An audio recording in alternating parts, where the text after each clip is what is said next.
The Clyde One Super Scoreboard Podcast with Lucas Jaguar. Buy your next car or book your MOT service or repair online. It's game day, and this is the home of Scottish football. It's Clyde One Super Scoreboard.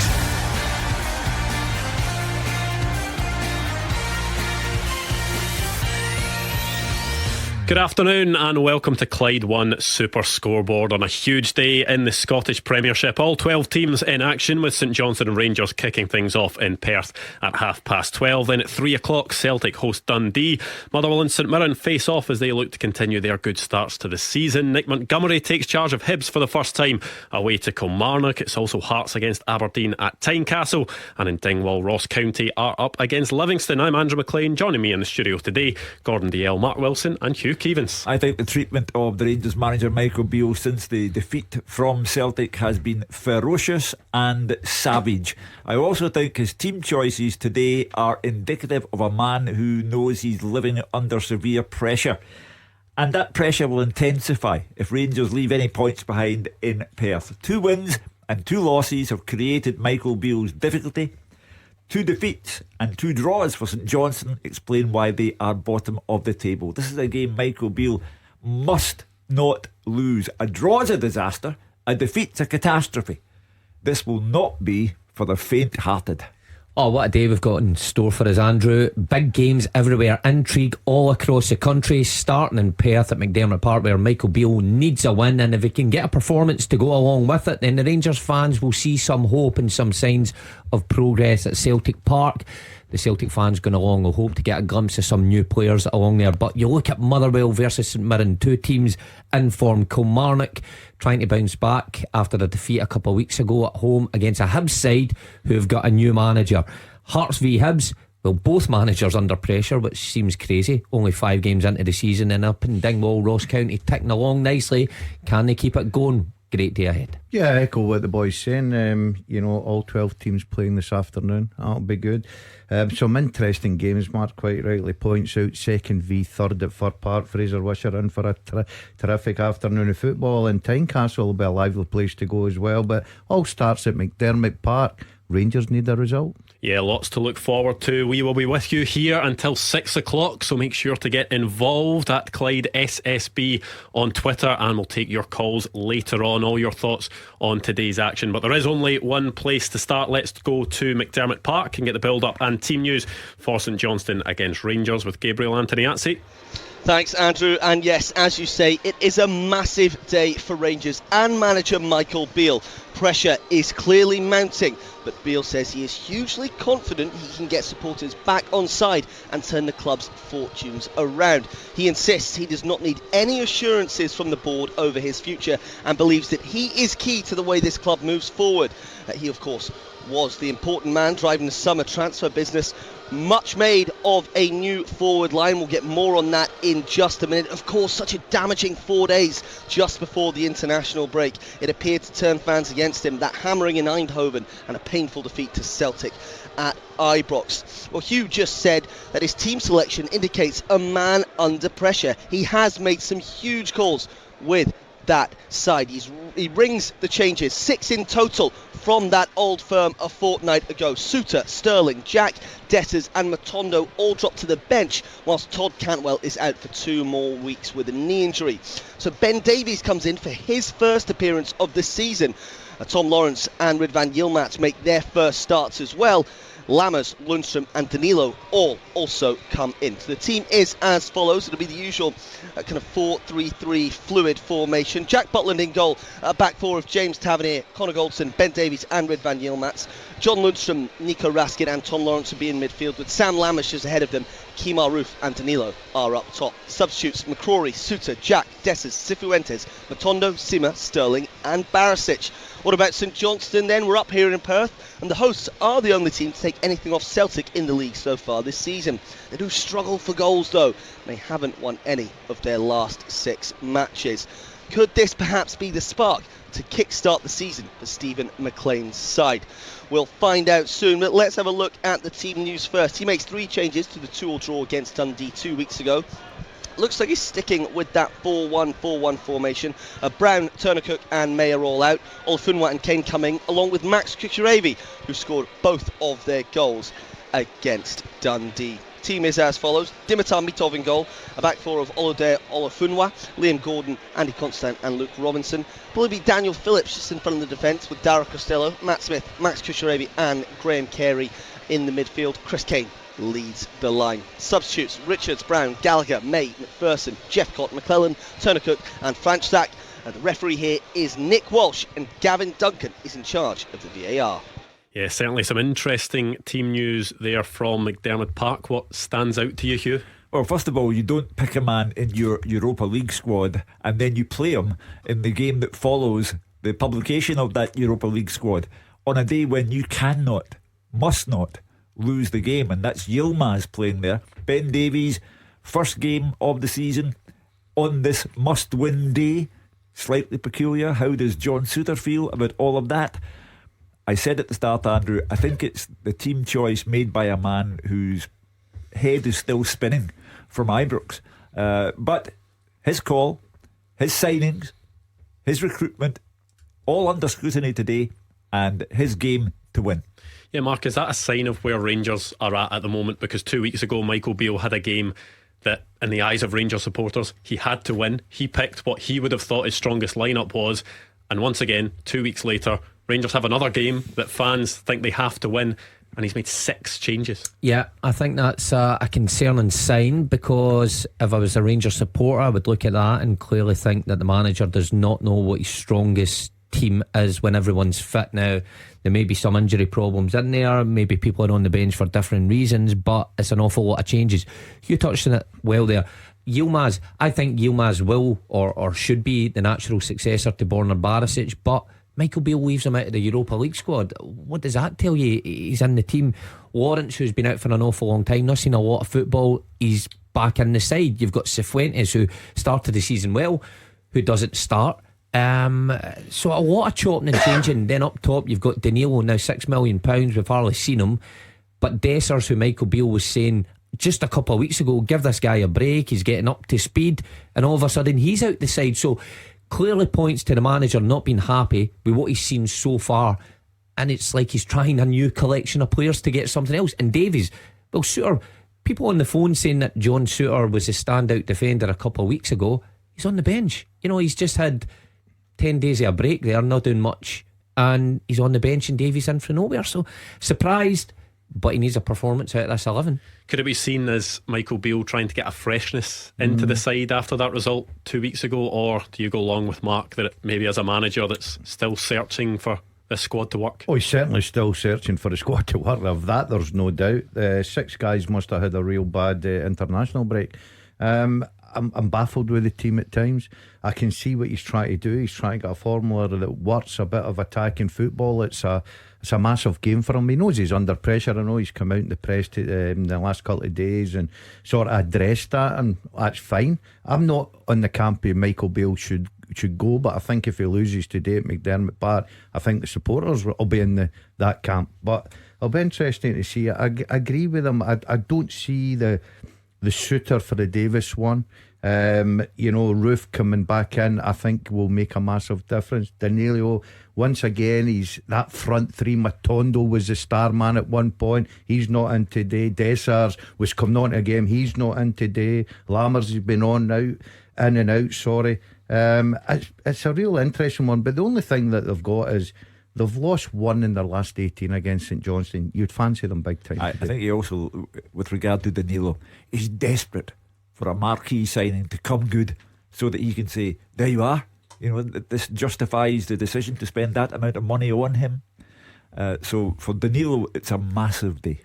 Big changes for Michael Beale heading into that game. Kick-off in Perth is at 12:30. We'll get plenty more build-up after these. Clyde One Super Scoreboard with Call Robert Accident Repair. They'll collect, repair and deliver your vehicle, providing a hassle-free service.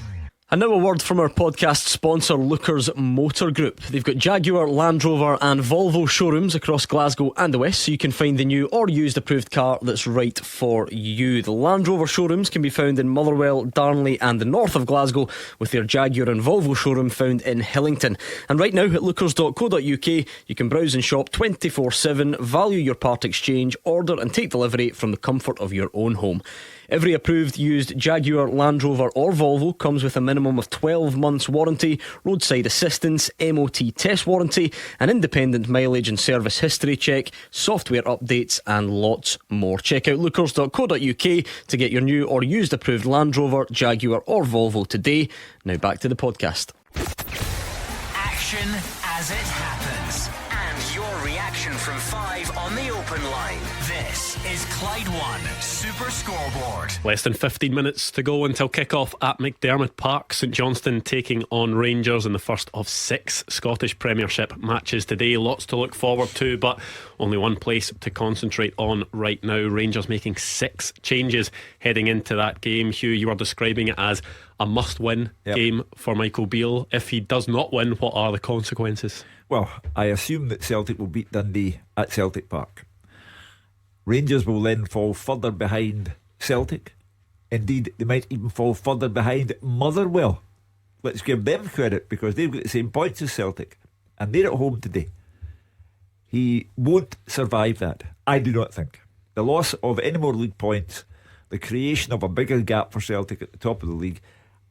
I said at the very start, I do believe the treatment he's received from the Rangers supporters has been savage, but it will only intensify. If he drops any points today, I think he could very well lose his job. Do you go along with that, Mark? Michael Beale was saying yesterday that he feels he is a part of something that Rangers are building at the moment. He says he's in constant dialogue with the likes of John Bennett and James Bisgrove. He seemed pretty assured in his position, said he didn't need those assurances from those above him at Rangers. Does that sound like a man that's one result away from losing his job? No. Well, he's going to say that, isn't he, when he's under pressure, because there's very few things you can say when you're in that position. But look, it depends what his remit was. If he came in and that was the conversations that he had with Bisgrove, that it was going to take time and he was going to be afforded time to build things, then maybe he's right. We have to take him at face value, and maybe he's telling the truth. But I would find it hard to believe in this city, in this country, that time is allowed. Everybody knows, Rangers, Celtic, Rangers, that it's about being better than the other. And very rarely do you get a scenario where the manager's told you have got a year or 18 months just to go along and build things slowly while the other one races out of sight. So I would find it hard to believe. When it comes down to the performances this season, the couple of defeats they've had, I would agree with you.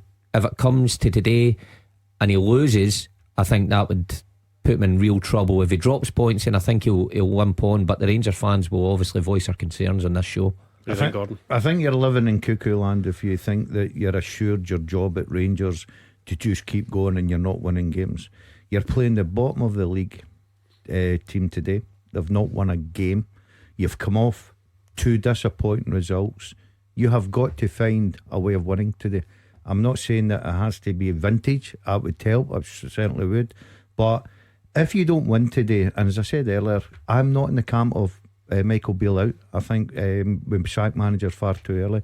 But the one thing is, the Rangers fans, if they turn on Michael Beale, it doesn't matter what's coming from above, Michael Beale will be replaced. This is a big game for him. And they have already turned on him.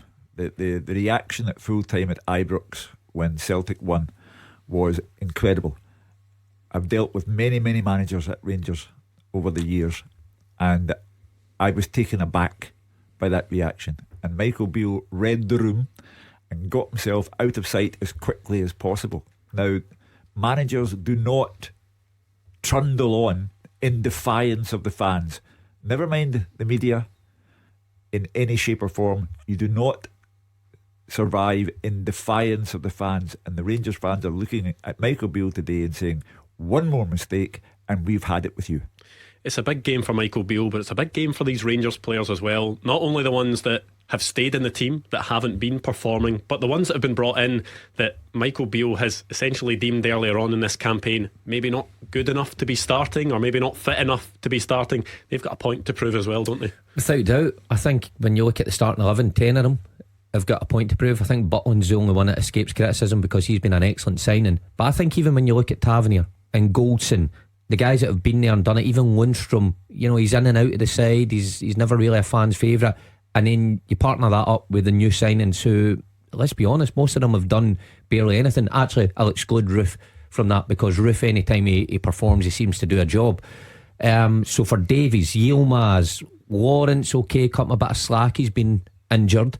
But Lammers, I've not seen much from Lammers. I don't get what he brings to the team. He may have a great game today, but let's see. And Danilo, when you come with the price tag on you, the fans expect to see something, and I'm not seeing much from him. So huge day for the Rangers players. Yeah, I think a lot of Rangers fans will be interested to see Danilo, because there have been a lot of calls for him to start. He, by all accounts, was the most expensive of Rangers signings in the summer, but really hasn't been given a chance across 90 minutes. So this is his opportunity to grab, isn't it? When you become a Rangers player and you're a forward, it doesn't matter how you perform in the 90 minutes. The most important thing is score goals.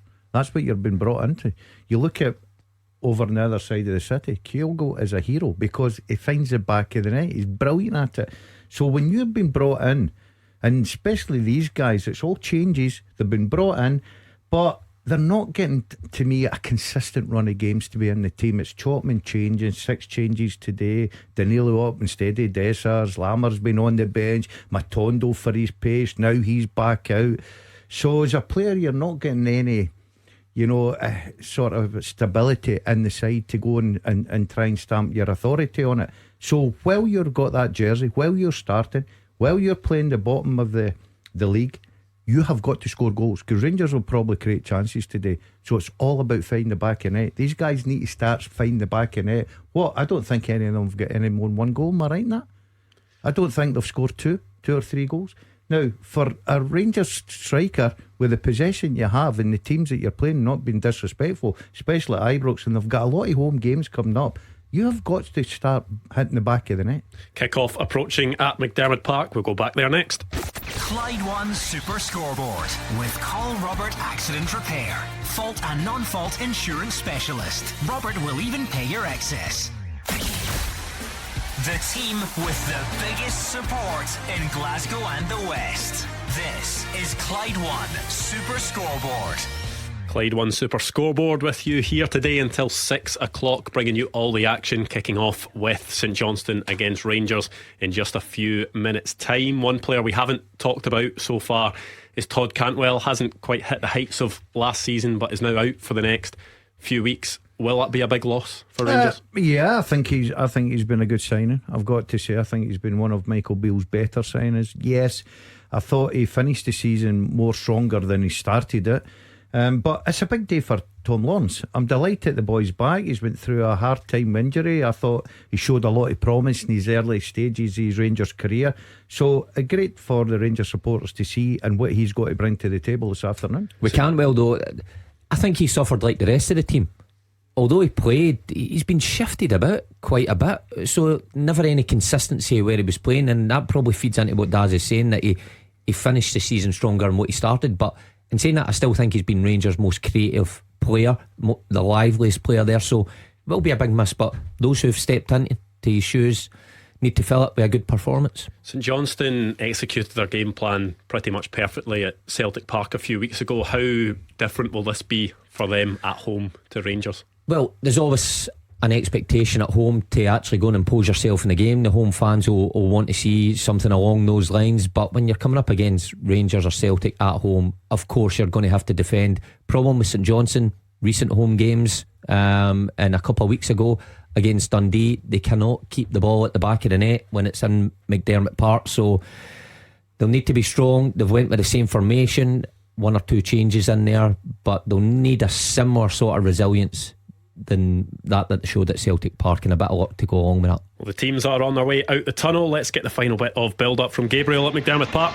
Yes, they are, Andrew. James Tavernier just shaking hands with opposing captain Liam Gordon. A massive day for Rangers here. Cast your mind back to just less than a year ago. St Johnstone won this fixture before the winter break, and it spelled the end for Michael Beale's predecessor, Giovanni Van Bronckhorst. The Englishman knows if he is to turn the tide and get fans back on side as well as keeping up that early pressure on league leader Celtic, he's got to win here today. 3 points, nothing less for Rangers. Fans are clearly not happy, but they have turned up in their numbers, packing out the stands behind the goals, and they expect today. Beale has made 6 changes from the old firm, some massive calls. John Souttar dropping out, Todd Cantwell out with an injury, 6 players in, Ben Davies making his first appearance of the season, Tom Lawrence and Ridvan Yilmaz starting their first match of the campaign as well. I'll quickly run through their 11. Rangers wearing white strips. Jack Butland is in goal, a back 4 of James Tavernier, Connor Goldson, Ben Davies and Ridvan Yilmaz. John Lundstrom, Nico Raskin and Tom Lawrence are in midfield, with Sam Lammers behind Kemar Roof and Danilo. What about the hosts St Johnstone? Drew at Celtic Park, what a result that was, but they haven't kicked on from them, still yet to win this season, and their team is as follows. It's Mitov in goal, a back 4 of Olafunwa, Gordon, Constantine and Robinson. Costello, Smith, Phillips, Kucherevi and Carey will play across the midfield, with Chris Kane leading the line. It's Kemar Roof and Danilo standing over the ball at the moment, Andrew. A huge day for Rangers, specifically these forwards. Danilo, £6 million brought in. Can he be the man to kick Rangers into gear this season? Michael Beale hopes so, as he stands over the ball. Nick Walsh, the referee, looks at his whistle, and we are underway at McDermott Park. Clyde One Super Scoreboard. Goal flashes. With M&D Green Pharmacy. Planning your holiday? Get essential health advice and medication before you travel.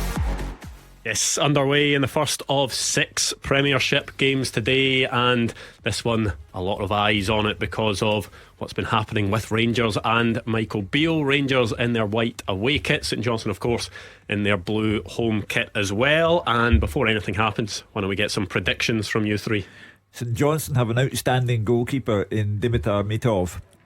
In the outfield, they are inadequate in all positions. They've scored 2 goals in the first 6 hours of league football. Rangers to win by 3. Mark? I'll go Rangers to win 2-0 today. I'm going to go 3-1 Rangers. All that doom and gloom about Rangers in the past couple of weeks. Well, no one's given St Johnstone a chance. You have to look at St Johnstone. Yeah, exactly. Yeah, bottom of the league, McDermott Park.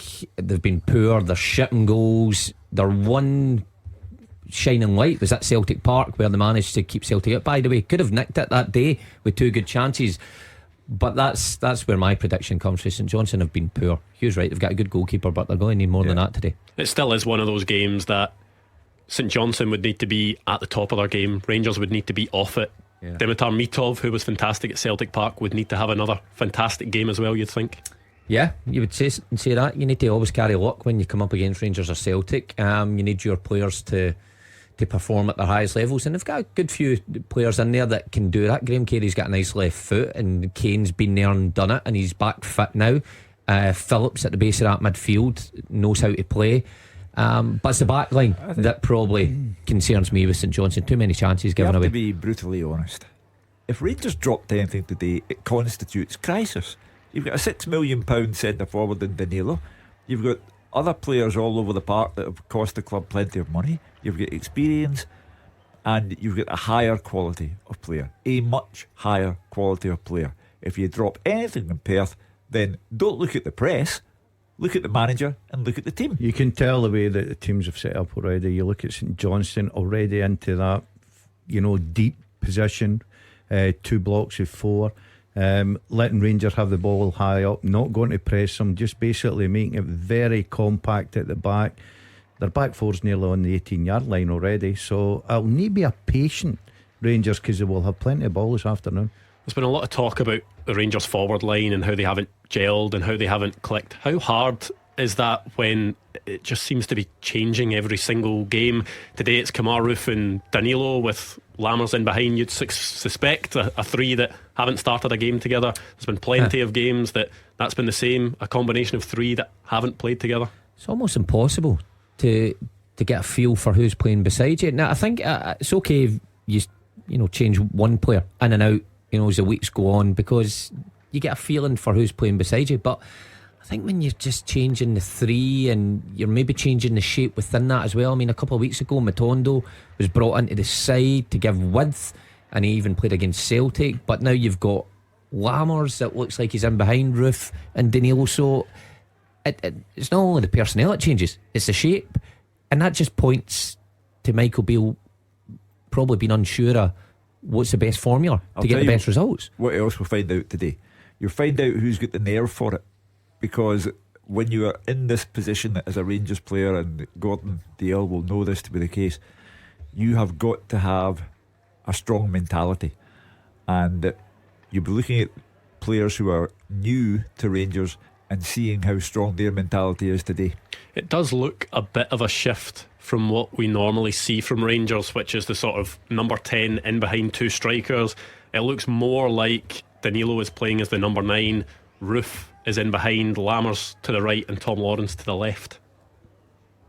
Yeah, sorry, I was just wondering what was going on there. I was watching the game, Andrew. Sorry, I thought you were speaking to Daz there. I was just putting a point out, just chatting, good observation, just trying to get Andrew. any sort of answer to. I think that's why Andrew Danilo is a striker, and I've played there my career. I wouldn't care who was playing behind me or playing the wide areas.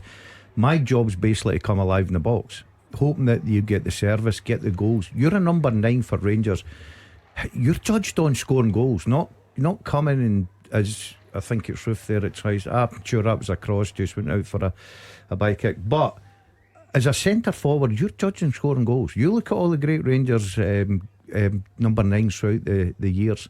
They all scored lots and lots of goals, and that's why they're held as heroes at the club. But if I'm Danilo today, I'm not caring what Roof's doing or Lammers or whatever. I'm making sure I'm in the right position in the box. If the ball's coming in, quality balls, I'm going to challenge for it. Michael Beale's praying that Danilo scores, because all of the emphasis has been placed on his recruitment. Are these players good enough? And if you have your £6 million marquee signing getting a goal today, or at least one goal, then you can rest a little more easily. But he needs Danilo to come across with the goods today. I think, see, at this period, and this goes for all the signings that have come in to Scottish football, the old excuses, they're not really up to speed yet, I don't think can get used from this point on. When you get past this first international break and you're well into September, that the players who weren't up to speed had plenty of time to stay behind and do extra work and get integrated into the club. This is where they have to start picking up. And for Rangers, that might be Dessers, it's certainly Danilo, because the amount of times we've heard he's maybe taking a wee bit of time to settle in and get fitness. And it'll be the same over at Celtic Park later and all throughout the country. The players have got no excuses now. I think he alluded to that yesterday, Michael Beale, in his press conference. He spoke about the number of games, the number of training sessions they've had, and it was his way of saying, look, the stuff about settling in doesn't apply anymore. They've been here long enough, they've had enough training sessions, had enough football matches, so he knows himself. He doesn't have that to hide behind anymore. A deep cross from James Tavernier is headed away in around 7 minutes gone in this game so far. Rangers looking comfortable on the ball so far, but yet to create anything. Every game I watch Rangers, they've got a different tactic. I watched them against Celtic. In the first 20 minutes they played the ball very long. Kilmarnock played the ball very long.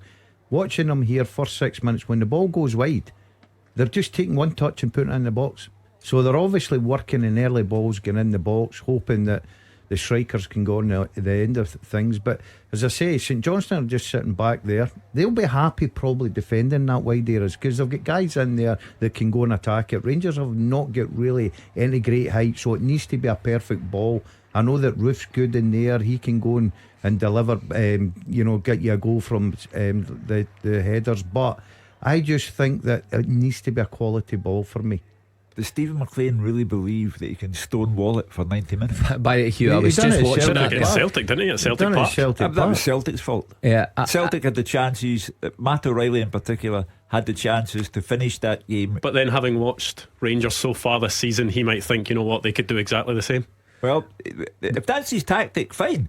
But I'm just thinking to myself, he has planned to stonewall it for 90, 95, 97, 98, however many minutes it is. Does Yeah, it what- necessarily need to be that? Or could it be try and stay in the game, get to half time, get to the hour mark, and then at that point try and open up, try and cause Rangers problems, conserve your energy until that point? I think there's conserving your energy and there's being competitive. I think it's two different things. I just watched Goldson get the ball at the back. He practically walked out. Roof came deep, and Graham Carey and Chris Kane just passive. Let them go right by them, and you're thinking, show a bit of energy. At least go and press. I know that you're trying to keep compact as a team, but surely you've got to get closer to the Rangers player. And by the way, Rangers didn't move the ball particularly quick as well, so I think it's been a poor start to the game. A poor for start. both. You've got St Johnstone player just kicked the ball straight out of the picture. Yeah.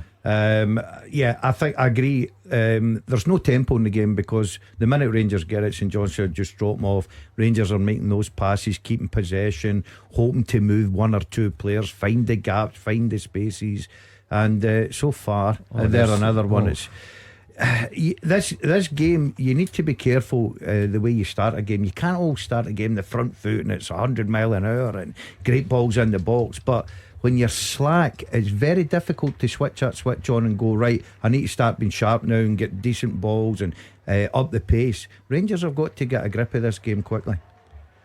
A big day for your gaffer down in England, Mark. Are they getting beat? 200th appearance, 200 Andrew, appearance yes. for Liverpool, wearing the captain's armband today. Is he really? Already Oh. 1-0 down to Wolves. Oh, Do I you know was they've not- speaking to him yesterday, They've and not he got was. a good record at Wolves. They've not Wolves got are a good side. Nah, they'll come back if the old gaffer's got the armband on. He'll inspire them. Yeah, okay. He's probably passed it through to him. Oh, that's a cheap shot, by the way. Wait a minute, It took a wee while for that penalty drop. There's a good stat on Twitter from Michael Reid as well. Andy Robertson, the 16th Scottish player to make 200 league appearances for Liverpool. 16th? Yep. For 16th. Liverpool. Yeah.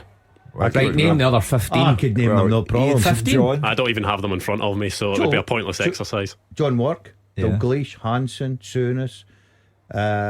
I could name them. He's stopped at 5. You've only got another 10 to go. The big boy at the back from Ayrshire. The big- McDonald, no, Kevin no. McDonald made Big boy at the back from Ayrshire. Big fullback. Nicol, That's him. Stevie Nicol. He is the last one to do it. Is he? January 1990, he was the last player to reach 200 league appearances, last Scottish player to reach 200 league appearances for Liverpool. Anyway, chance. Rangers are into the box here. It's cut back by Sam Lammers, but St Johnstone managed to deal with that. Well, they did well. It just filled the gap there. But good play from Rangers, getting Lammers into a good area. Just tried to put a bit of power across the face of goal, but St Johnstone plugged the gaps. So first real opening there. But it was because Rangers moved the ball quickly. Out to Tavernier, through to Lammers, and they were in. It's when they're awful, pedestrian, allowing St Johnstone to get back, and the game just dies. They started slow against Celtic as well, didn't they, a couple of weeks ago? Yeah. But then when you look at the Ross County game away, they started slow, but then burst into life with a couple of goals, ran about the 20-minute mark, and that was enough to win the game. But on that day, Ross County carried a threat. It doesn't look like St Johnstone are going to carry much a threat up the other end. That's where it's disappointing for me, Mark. I've just watched Danilo there. Comes off, he takes a nice ball from Tavernier. It's good movement, good striker play.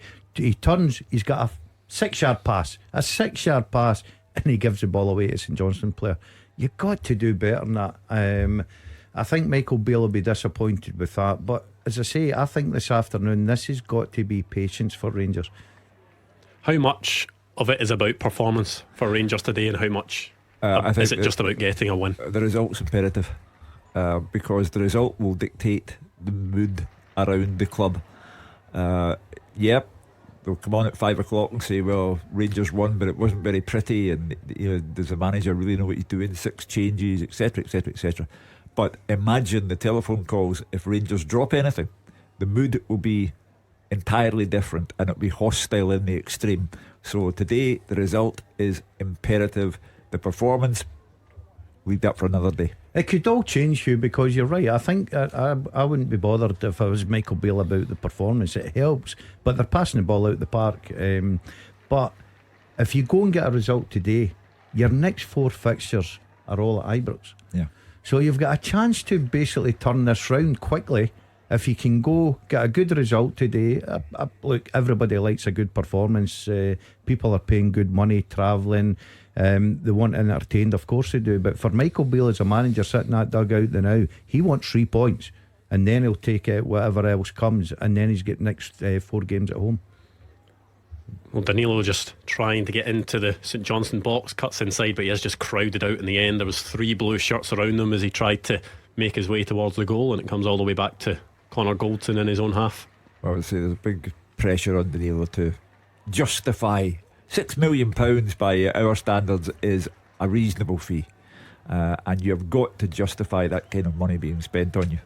Good feet there. Is that who's that? Phillips. Phillips. Good player. Terrific feet in the middle of the park. I've got to say, a lovely bit of skill. St Johnstone trying to go a little bit route one as well, get the ball in behind, try and turn the Rangers defence. Basically try to go up the pitch, because they've got to give a wee bit of respite for their back 4. It hasn't been as direct, has it, from Rangers as it was against Celtic at Ibrox? No, without doubt.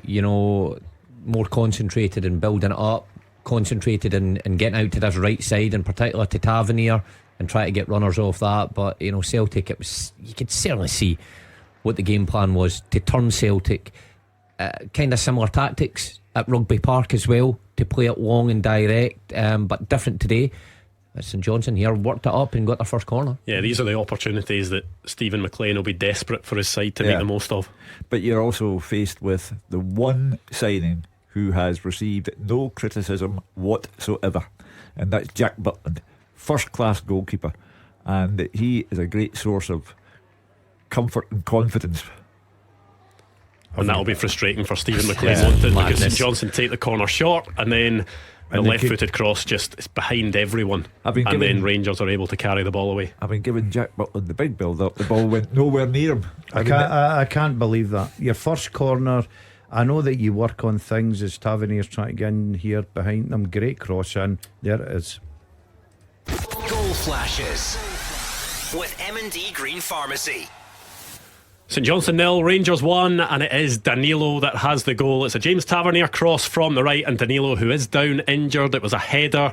It looks as if there was a collision in the middle of the box, but he managed to head it beyond Mitov, and Rangers do have that lead in Perth.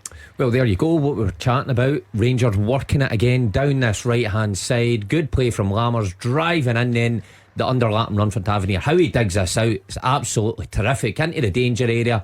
And Danilo, brave as you like, where you want your centre forward, just at the edge of the 6-yard box, putting his head in where it hurts, and he gets his rewards. There's 2 things to this, sorry Hugh, just quickly.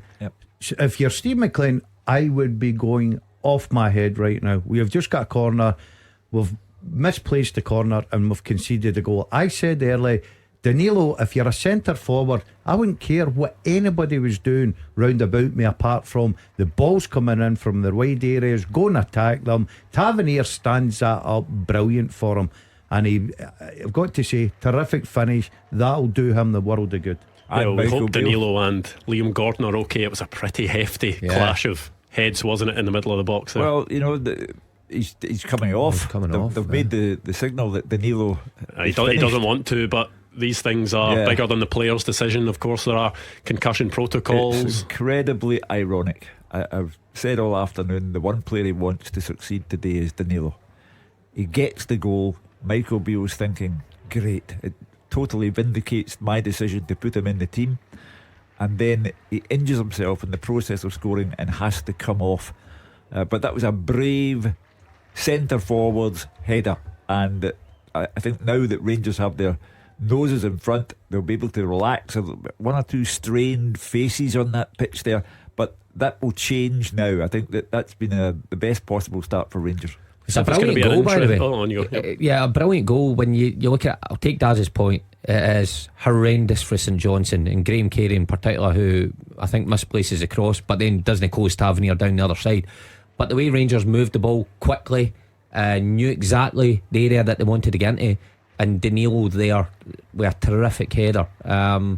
It's a shame for the boy that he's now having to come off, I don't because that want could to- kickstart his Rangers career. I am not taking anything away from that goal. It's a terrific centre forwards goal for me, and I think he'll get a lot of confidence for that. But as Tavernier standing that up, Danilo, I think, headers that from what, 6 yards maybe? Not even that. I would be questioning where my goalkeeper was. You just said you weren't taking it away for that goal. But where's the goalkeeper? No, from the Rangers' point of view. I'm talking about St Johnstone's point of view. I here. don't think the goalie can come for that. I think it's that good a ball for Tavernier. Listen. It's always curving away. It's dinked up, it's curving away. The goalkeeper standing rooted to his line, and he's absolutely no chance. The minute Danilo gets his head in that, it's in the back of the net. But I'll do Rangers a world of good. I'll do that lad the world of good as well, because it's all about scoring goals. And sometimes you've got to answer your critics, and he's certainly that's a good start for him. Obviously he's taking a bit of a head knock. He'll have to be substituted. Yeah, his afternoon is over. It's going to be Abdallah Sima that comes on for him. The stretcher is out as well for Danilo, who is sitting up now, which is good to see. But see, I could be a strikers coach. Did you see the way I've sort of talked him into scoring this afternoon? Yeah. Don't worry what's round about you. Get yourself in the box, get yourself into good positions, wait for the balls to come in, put it in the back of the net. That's an interesting change. Sima, you look at the bench, you know, Dessers. would Dessers have there. been the more natural, unless, I don't know, is there a sort of shifting about and Ruth goes in as the Ruth will number go 9 through the and middle, of course. But well, if you played with Ruth in a certain position for 15 minutes, why would you not keep him there? You know, and put on Dessers, a new signing who you've backed for a couple of weeks. Yeah, interesting one. Yeah, certainly the right decision to take Danilo off. He Yeah. looks in a Doesn't real it look bit of good, does he? discomfort. He is up on his feet. He's being helped off the pitch, but he does not look in a good way whatsoever. Liam Gordon, I think a decision maybe still to be made on him. He was the other party involved in that clash of heads. But yeah, it's best for Danilo that I he think is no longer part of this game. that would also rule him out of Real Betis midweek. He's going to be off as well. Yeah, isn't he, Liam Gordon coming off for Sam Macleland, and you know, sometimes concussion protocol and things like that, football is called out for not being on the money with that type of thing, but is the correct decision from both Rangers and St Johnstone to take both players off after that, because it was a big knock. Absolutely correct. And as I say, that's why you can't take a risk with Danilo midweek, no matter the importance of the game. He can go from Perth knowing that he has made his contribution. I think the difference in Rangers now will be there for all to see. I think it will settle them down. I think they're going to put Sima through the middle. I think they're going to just straight replacement. It looks like it. Yeah, and I'm a bit surprised with that. Dessers, a natural centre forward that I've just watched his team go one up. Danilo scored. You would be desperate to go on that pitch this afternoon. Well, the game is back underway. Over 5 minutes there were of stoppages there, of, you know, the physios just making sure Danilo and Liam Gordon were okay before making those changes. But it means we will have significant time added on at the end of this first half. I like to say, and I think the boys will agree with me here, I'm not taking anything more away from Rangers, but you can tell why you can tell why St Johnstone are bottom of the league. You really can, and they're struggling. I think you're right.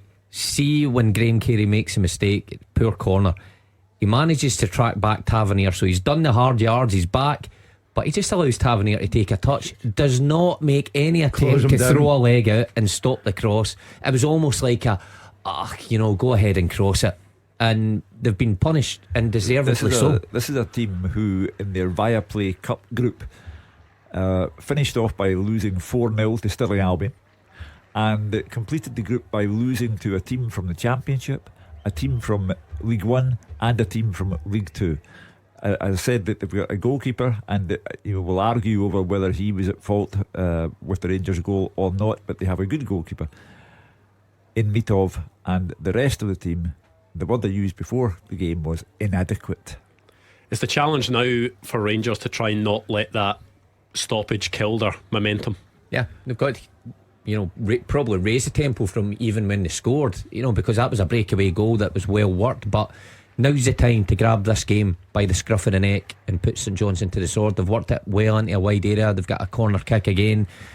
If they can get a second, much like in Dingwall, a fair few weeks ago, then it just knocks the stuffing completely out of St Johnstone. Well, a second puts the game to bed, because you can't see a St Johnstone team coming back in.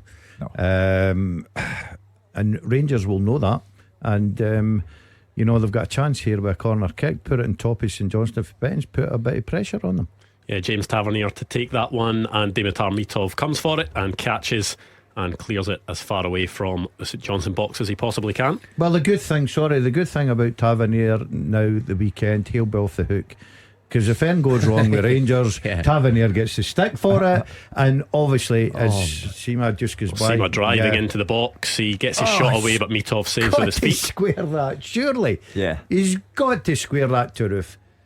But I think your point, Andrew, about will the momentum be affected by the long stoppage for Danilo's injury? No, because they are turning the screw here, and it will be over by half time. The point you make on James Tavernier is it's a constant cycle with James Tavernier of what we see.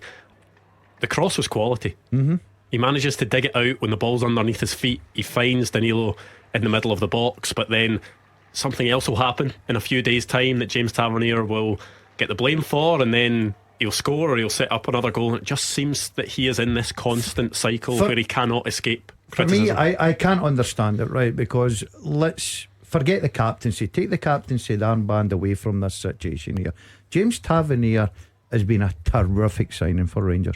Absolutely brilliant. His assists, his goals, everything, and you can't fault him. The problem is he's a whipping boy because he's a captain. Because if Rangers get through a bad spell, whether it's Tavernier's fault or not, they go after Tavernier. He's not a leader, he's not a captain, he's this, he's that. I don't know why, but it's just this thing that's stuck with him since he's been there 8 years or something now. Tavernier, in my opinion, I don't care what any Rangers fans say, has been a terrific signing for Rangers. Yeah, well, 25 minutes on the clock. Rangers have the lead, of course. There will be about 5 minutes at least added on at the end of this half because of that nasty clash of heads between Danilo and Liam Gordon, who have both been substituted off, but it is Danilo that has the goal so far, and Rangers are looking comfortable. Yeah, very comfortable. It's a combination of factors. They've got their goal, they're feeling better about themselves, and the fact that the opposition are so far beneath them. It's just a matter of time before the second goal comes, and then the second half could be a long old business. Do you think Gabs could maybe have a word with Tavernier and tell him I've just bummed him up not to kick the ball out of the park? Just sliced the ball out of the park there, didn't he? But Hugh talks about the second goal and it's only a matter of time, but it is important that Rangers get it, even if they end up winning 1-0. If they are only 1-0 up going into the second half and then later on in the game, the crowd will start to get a bit anxious naturally because of what's happened over the last few weeks. Well, since the start of the season, you look back at the Livingston game at home where they score early and everyone thinks it's going to be a walk in the park. Cifuentes' goal gets chalked off. A mistake from Mitov there, and it's actually a foul by Nicholas Raskin. He got in there ahead of the defender, but that's a good then decision. He managed to pull him to the ground. That is, Nick Walsh has made a good decision there. Yeah. I think Raskin should do better. You're right. Raskin his touch is heavy, but then he tries to jump in his back and claim that he was fouled. He's banging the ground because he knows that he's the one that wasn't good enough. St Johnstone have got off with one there as well because the pass from Mitov was poor. Yeah. Well, all across the pitch, you even look, every time I see St Johnstone getting a throw in, there is no confidence in anyone to come and take the ball and just bounce it back. Everybody's up the line and we'll throw it as far as we can to a Rangers player for them to come back again. They really are playing poorly at the minute this season and within this game. So you fear for Stephen Maclean. I know he was the bookie's favourite at the start of the season, and that's sometimes unfair, but it was probably for good reason. And his team aren't really helping them out a lot on the pitch here because they look void of confidence. Right now they're everybody's favourite to go down, simply because you look at them and there's nothing there to inspire confidence that they could stay up. We do have a throw in. Andy Considine going to launch this one into the box, See I how think. far he can throw it. That's not that's bad. it. That's the tactic. That's not bad. I tell you what, it'll be like, no, another one. I've gave everything for that one. But you may as well put it in there and ask a question. You never know. You could get a lucky, just he's went the other way. There's going to be a free kick to Rangers as well. I think Nicholas Raskin was just dragged to the ground by Phillips in the box there. That's another one that will be frustrating for Stephen Maclean, because when you've got the ball in Rangers third and you're looking to do something, the throw in went back, they were going to launch the ball into the box, but then needlessly Phillips just giving away a foul. I think it looked a bit soft, right enough, but there's no even reason for Phillips to put his hands on him there. But it seems a corner kick, just silly stuff. And I bet you Stephen McLean and his backroom team probably working these set piece occasions. You're bringing Considine up there to chuck that in the box. That's the only reason. Why then Considine thinks, I tell you what, I'm going to play this short where I'm out of position now and give Rangers a chance to get off the hook is beyond me. I don't know why they would do that, so if you're working something through the week, then put it into practice within the game. Don't just go off the cuff. And I think the corner kick was the same, just off the cuff. Maybe we'll try something. No, the players have to stick to the plan. That's what's letting Stephen McLean down. Well, the plan has been seriously disrupted by Rangers' goal, and I still think that the second goal before half time is inevitable for Rangers, and we'll see what Michael Beale does then with his subs bench. This is a better spell for St Johnstone, though. They're having a bit more possession in the Rangers half, although not really doing anything with it, and you'd think that has to be a booking there. It will be the first of the game, because Nicholas Raskin was just dragged back there by Dara Costello. Costello's first touch here. Yeah, they look soft to me, St Johnstone. St Johnstone look a soft team. They get the ball, they make 2 or 3 passes, and you can guarantee the next one they're giving it back to Rangers. Their quality so far, you can tell why they're bottom of the league. They need something, they need a spark, they need a lift. They've got 1 or 2 good players in there, let's not be kidding. They've got good experienced players as well. They're at home. They need something to give the players round about them a spark as well. They need something to give them a lift. So far Rangers, 29-30 minutes on the clock, they've not been out second gear. They've just cruised, they've passed the ball about, they've got their goal, they look very comfortable, they're not under pressure. You're at St Johnstone, you're home, you're at bottom of the league. Go and try and make things happen. We mentioned his selection before the game, but I don't think I've said the name Ridvan Yilmaz in this half hour of football so far. No, I mean, I've seen him make a couple of good runs without any Rangers player even taking any notice of it. But the ball's been all down this right hand side. Tavernier is such a controlling influence in this side, and you can see why, because that's where the goal comes from. That's where the majority of Rangers goals come from, a Tavernier assist. But Yilmaz has been quiet, Lawrence has been quiet, Lammers had slight involvement, but they don't really need to do anything extraordinary to cruise through this game, really, because St Johnstone are that poor. It's a good game, I think, for Rangers to come back to, because say you go away to Livingston or somewhere like that, or Dundee, or someone that's really going to roll up their sleeves, and it'll be a physical battle and you have to grind through. That's tough. This is a stroll in the park, half an hour in.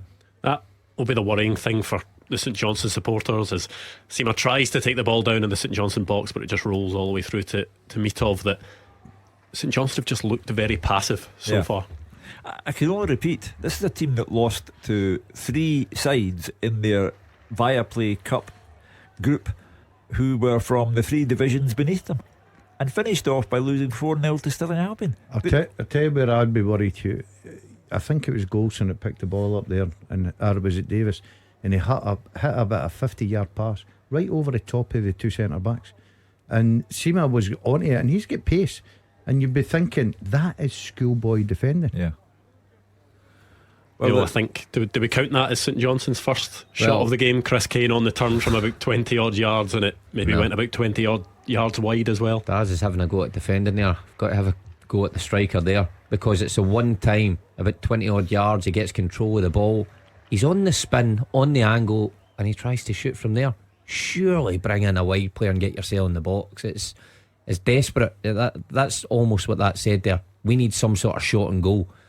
So they're a poor lot, St Johnstone, and it's not just this game. remember.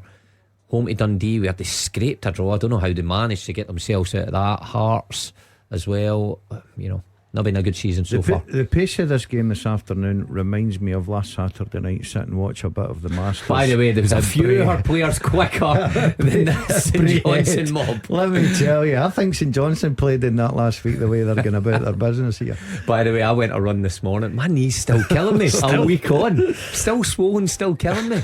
A week on, old surface. No good for. Left your medal at home today? I did. I couldn't carry it a bit. My neck was too sore all week carrying it a bit. There was a claim for handball there by the St Johnstone players, but it was in their own box. It was a shot by Nicholas Raskin that I think maybe came off of a Rangers hand, but the play went on. It's now out for a throw-in. There'll come a point, Andrew, where the St Johnstone will look so inadequate that unless Rangers get a second goal, it's Rangers who get criticised. I mean, you can't score any more than one goal against that lot. So, they have to up the game a bit. It's actually, do you know what, Hugh? I'm all about results this afternoon for Rangers, but I totally agree with what you're saying, because you look at St Johnstone, you're thinking, you've offered absolutely nothing. You give the ball away every time you get it, and you're thinking a good team would probably take 3 or 4 off them this afternoon. Yeah. Well, Nicholas Raskin now into the book. It was his challenge just around the halfway line, as was it Kucheriavy was just trying to get away from him, but fouled him. Much in that, do you think? I don't think that was a booting. I think it's for the other ones, isn't it? The one that he took the bad touch. Yeah, he has been involved in a few already. Yeah, I think that's a combined sort of warnings from Nick Walsh. I thought that was good. The referees decided to show the yellow card. Love the refs. Look how high Rangers line is here. It kind of, it's brave defending that high, but it kind of shows you, they're confident that, nobody's really going to run for deep in behind them. St Johnstone go for the old, play it across. It has been a theme from their set pieces so far that they don't tend to be launching them into the box. They want to take that short option and create a different angle. Yeah, just try to move. That was actually okay. Bit of difference, and if Kane had maybe read it a bit quicker, the ball just bouncing in front of Butland there, nice and easy for him. But that was. They show them a set piece and they have a brainstorm. The thing is, if you look at the height difference that Rangers have got, I quite like that. I like the fact that Steve Maclean's looked at that, tried to, vary the free kicks, and Mark's right. If Kane's on his toes. Well, it was a bit of a strange one there. Did Roof leave that? It was the ball cut back into the box for Sima. Roof maybe just left it at the edge of the box. Rangers still have possession now. Ridvan Yilmaz not quite sure what he was looking for with that pass, but it's blocked and goes out for a throw-in. I think Sima done well there. He's good at running the channels. He's always going to stretch a game, and a nice cutback. I think Roof just got things a bit mixed up there. But I agree with Hugh and us in terms of how poor St Johnstone are. But Rangers, if they up the tempo, they get the second goal. Then I was chatting about the Livy game where they started brilliantly, and then for 70 minutes they were so poor, made substitutions, ended up scoring another 3 goals. You don't want it to turn into that. I think Rangers fans, if they're honest, they know they're going to win this game, but they'd like to do it in a wee bit of style. Result is obviously most important, but when they see the level of opposition, it becomes your fault after a while. Everyone would just ignore St Johnstone and focus on you and say, where is the tempo? Where is the goal threat? James Tavernier coming inside this time. He'll maybe look for the pass to Ridvan Yilmaz. He gets that all wrong, tries to play it for the outside of his boot. It actually comes off the inside of his boot and goes about 10 yards behind Ridvan Yilmaz and goes out for a throw-in. He's listening to all the praise I'm giving him. I'm making a fool of me here this afternoon, but it all seems to be right down the right hand side. Tavernier's involved in everything. That was poor from him there, you can't deny that. I think Michael Beale, as much as he'll be happy with 1-0, I think he'll be disappointed. They've not really tested the goalkeeper that much, I've got to say. With all the possession they've had, I would like to see the possession start. Rangers are obviously dominating that. You would like to see them create a little bit more chances, get in behind St Johnstone a little bit more, because there's certainly goals here for them this afternoon if they go in the right way. I mean, apart from the goal and then the Seema shot from a tight angle, there's not really been anything to test Mitov, has there? Nothing. No, not really at all. Even from, was it just the one set piece Mitov just came out and grasped? So, no, not really. So Rangers fans probably looking for more in terms of how quickly they move the ball, creativity as well, chances created. But the most important thing is that scoreline up in the top left hand corner is 1-0. Sam Lammers, well, I think he was maybe going for a cross there, was he? Sliced it, I don't and that think one he- was maybe sneaking in at the front post, but it just didn't have anywhere near enough power to trouble Mitov, who gathered. I'm not sure in his own mind he knew what he was doing there. It was very odd effort. As I say, Rangers will need to up this performance because they're playing nothing, and they're not making enough of that fact. And once again, I mean, St Johnstone firing the ball up, was that an offside? They're just not making the thought most it was of a any free kick. opportunity, and I think it maybe is Ridvan Yilmaz holding his head. But St yeah. Johnstone again, listen, the tactics have got to come from the manager. Every time Mitov gets the ball, it's a bit of a throwback to Daz's day where fullbacks up and in, and I'll launch us as far as I can go. It's Unfortunately for St Johnstone, they've not got one with my capability of just flicking things on and going getting it. flicking things on. You flick nothing on in your life. You're just a wee Duracell bunny just running I after was an things, hoping for a. 18-yard box player, son. That's where I was. That's where the 200 plus goals came from.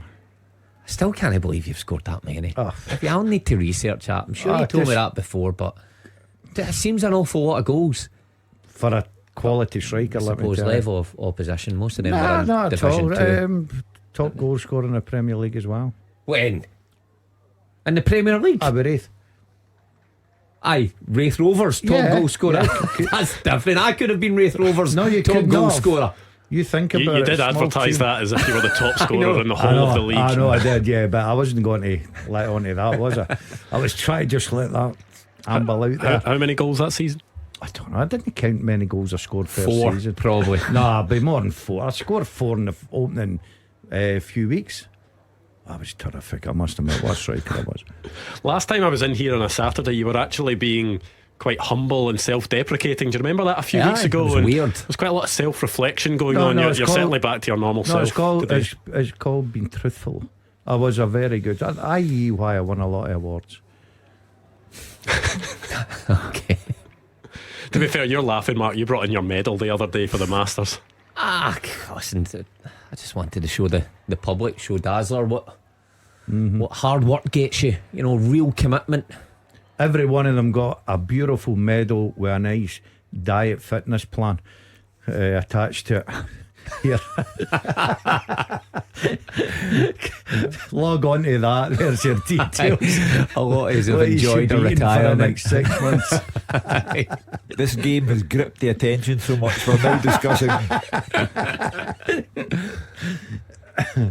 Yeah, still 1-0 to Rangers, around 41 minutes on the clock. Remember, there will be quite a significant chunk of added time at the end of this first half because of that clash of heads between Danilo and the ball nearly going through to Nicholas Raskin there, but Mitov gathers for the goal. It was Danilo's header, but then a clash of heads between him and Liam Gordon. They were both down for around 5 minutes, so still plenty of time left to play in this half. Rangers still not creating to the level that Michael Beale would I'm want. with Mark here. I'm astonished with this goalkeeper in the way that St John, they're hitting it up there. You've got Golson and Davis 6 foot plus against Kane, who would get under his table with top hat on, high ball up, and they're asking him to hold. I'm astonished with that. The funny thing is, good play from Rangers here. Nice little over. Yeah, combination play between Roof and Seema. Seema goes for the shot for the edge of the box, but that one is an easy save for Mitov in the end, down Nice to his play right. from Rangers there. Good link up play round the corner, but just didn't catch a shot. But the goalkeeper to meet off again. He's got the ball in his hands. I can't He's believe pointing. But the funny thing is, Kane's not even challenging the centre halves. It's almost like he's not even aiming really from close enough Yeah. to them to challenge at times, is he? I mean, here he goes up and So he Ben backs Davies into Davies, and wins Davies the just- header. And that can only come from the manager. That's not the goalkeeper taking that upon himself to do that. It is as basic Yeah. and as backward as it comes. The last goalkeeper I seen doing that was Peter Maclean in the 80s. And by the way, the Girvan Lighthouse could really Launch put it. the lunch it up there, I've got to say. But I'm astonished with that, especially when you've got the sort of a height up there. You've not got a big centre forward. You're thinking, right, just for 5 minutes, play it up high, flick it on, try and get runners, try and pick up the second ball. They're just giving possession away. Shows a lack of belief really in who's in front of you. And by the way, Phillips But as a well- holding midfielder is a good link player if you play through him. But if you keep launching it over his head and he doesn't get a touch of the ball, what chance have you got of getting anybody up to support Kane? None. But where would your belief come from? You know, you're hopeless. And Well put, Hugh. I'm glad none of the players can listen to this at the moment. well, you know, it means Absolutely that demoralised. we have to tell the truth, and that they are very poor. And Rangers should be making more of this, and they're not. And they've scored a nice goal, but there has to be more from Rangers. It's not been exciting. No. I've got to say, I would like a little bit. If Rangers, you know, just up the pace a little bit, they'll open St Johnstone up. St Johnstone are a very average team on the showing I've seen so far in the first half. They need better, whether it's a change of formation, a change of personnel. I don't know what he's got on the bench, but they're offering nothing here. Absolutely. And Rangers are not their sparkling best. It's not like you're sitting here going, wow, Rangers are right on it this afternoon. Rangers are just casually going through this game and 1-0 up and cruise control. Is that the issue, that the Rangers players, are maybe just taking a bit too long on the ball, or just sort of assessing their options too much rather than picking the ball up, driving forward, playing that forward pass?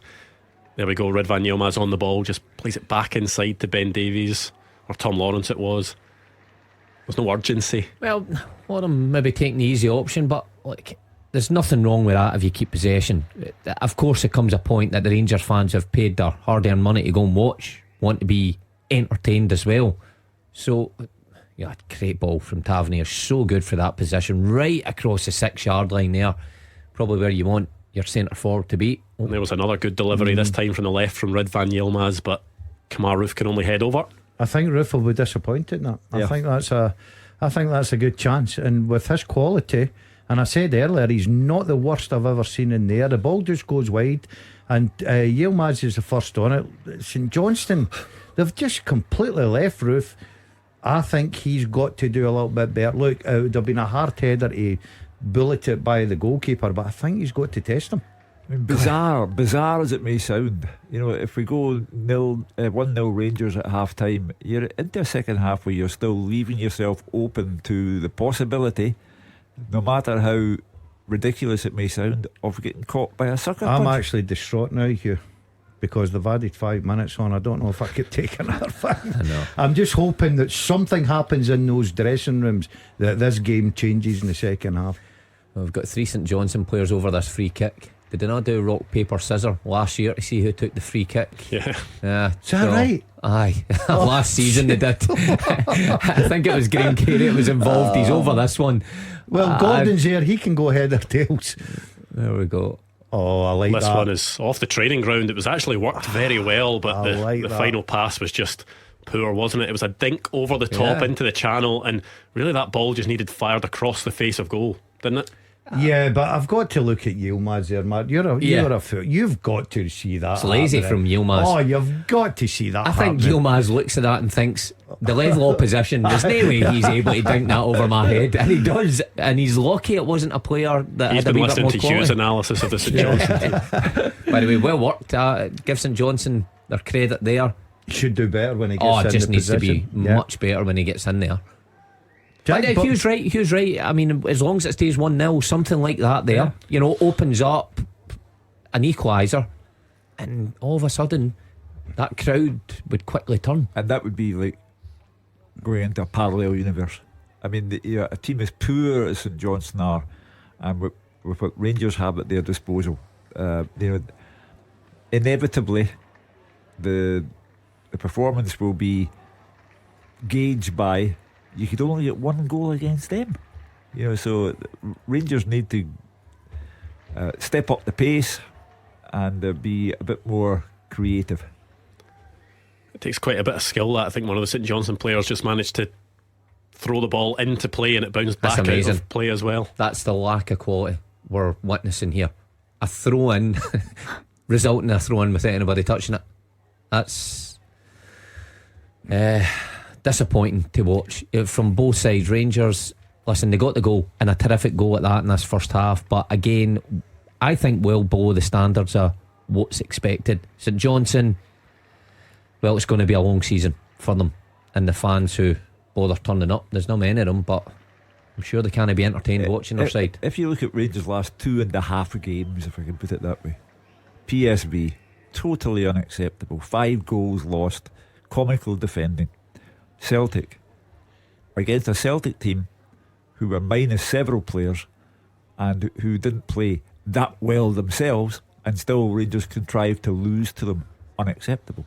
St Johnstone Hugh, just looking to put a final bit of pressure on at the end of this half. They can't keep the ball in the park. They're dreadful. I've got to say, I hope there's something happens in this dressing room and it's a better game, because you pay a lot of good money. It cost me money to come in here in petrol, and I'm sitting and I have not enjoyed this first 48 minutes.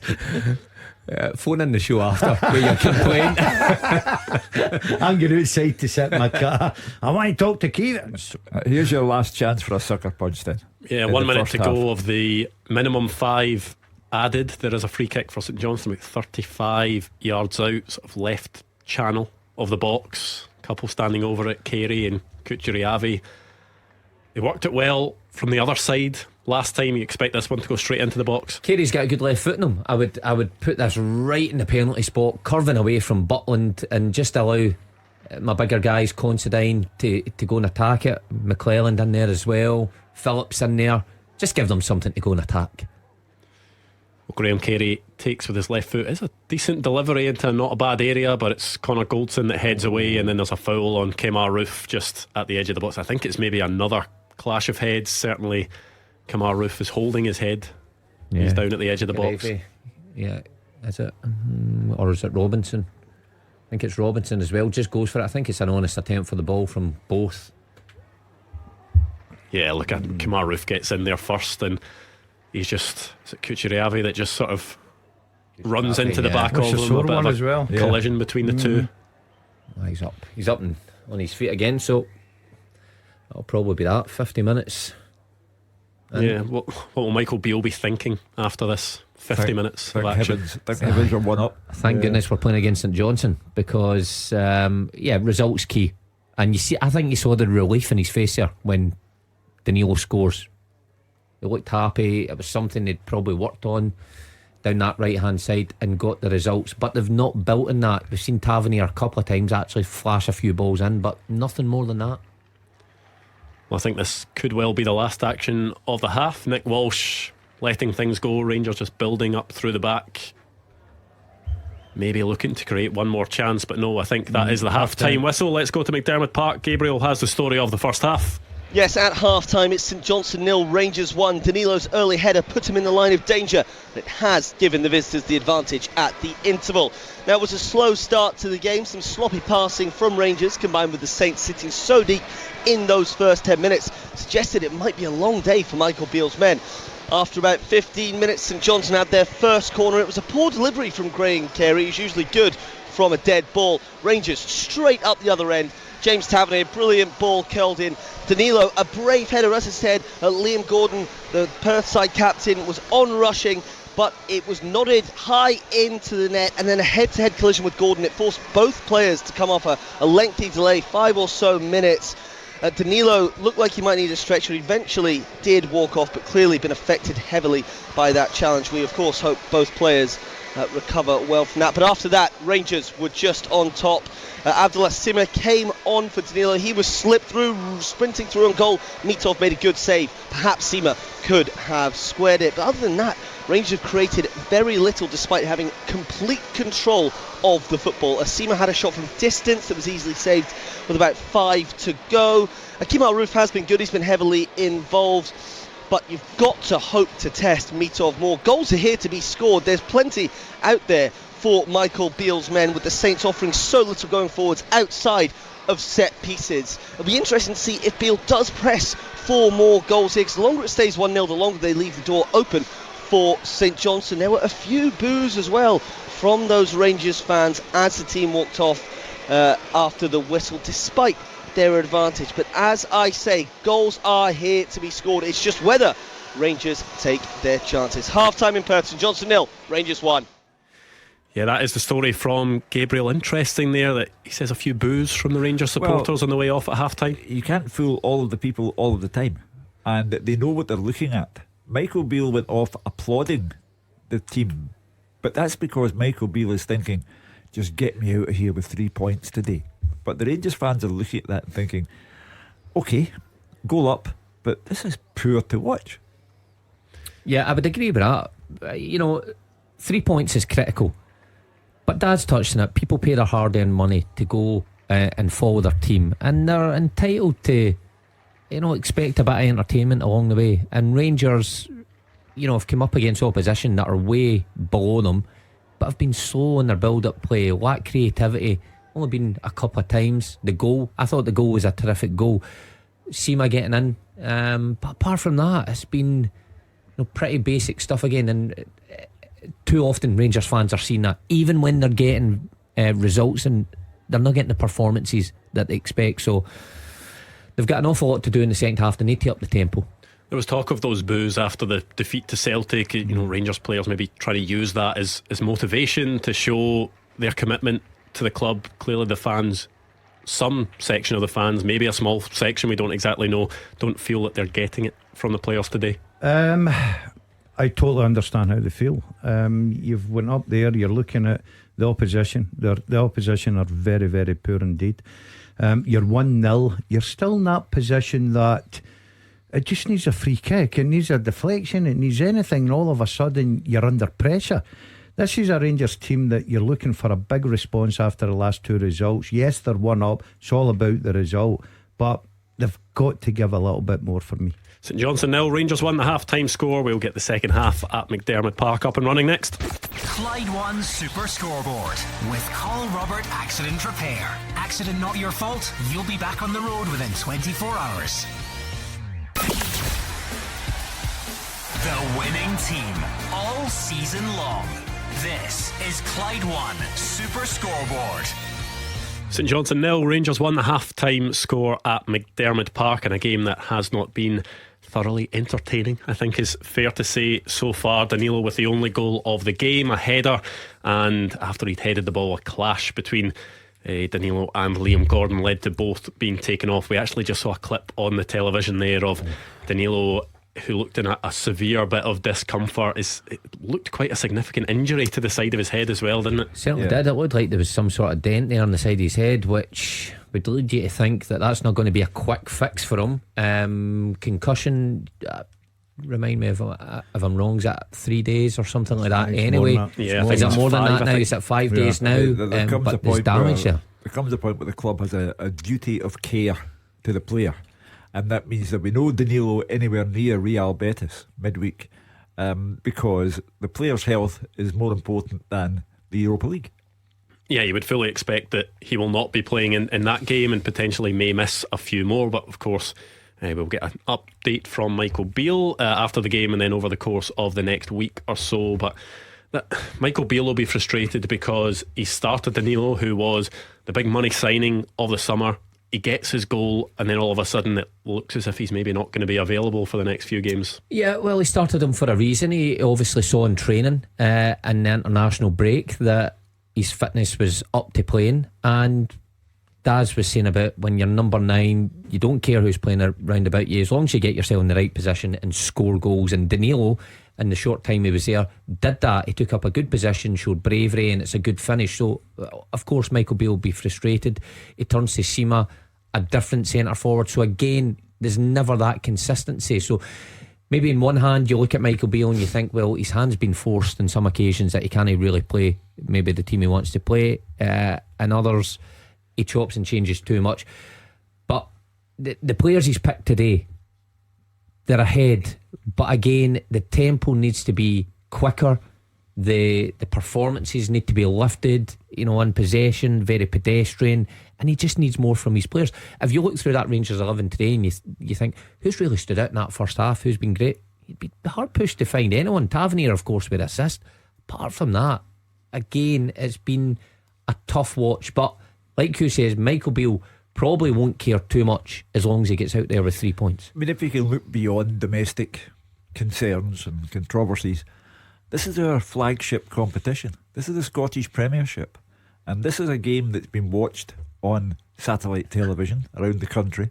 And on top of a 3-1 hammering from England midweek, people are saying, no wonder they lost 3-1 to England. Look at the standard.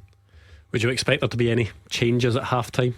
I would hope that St Johnstone would change their tactics, because the way they're playing, they're certainly not going to get back into the game. They're 1-0 down, they're at home, they need to try and do something. They've offered nothing for me. I think St Johnstone just look a very, very poor side indeed. So I hope that Steve Maclean has a few strong words, try and get a bit of reaction out of his players. Michael Beale, no, I think with the fact that Danilo's come off and he's made that change already, I think he'll stick to it. Look, he'll be quietly happy. The performance has not been good. Let's not sugarcoat this. It's not been good.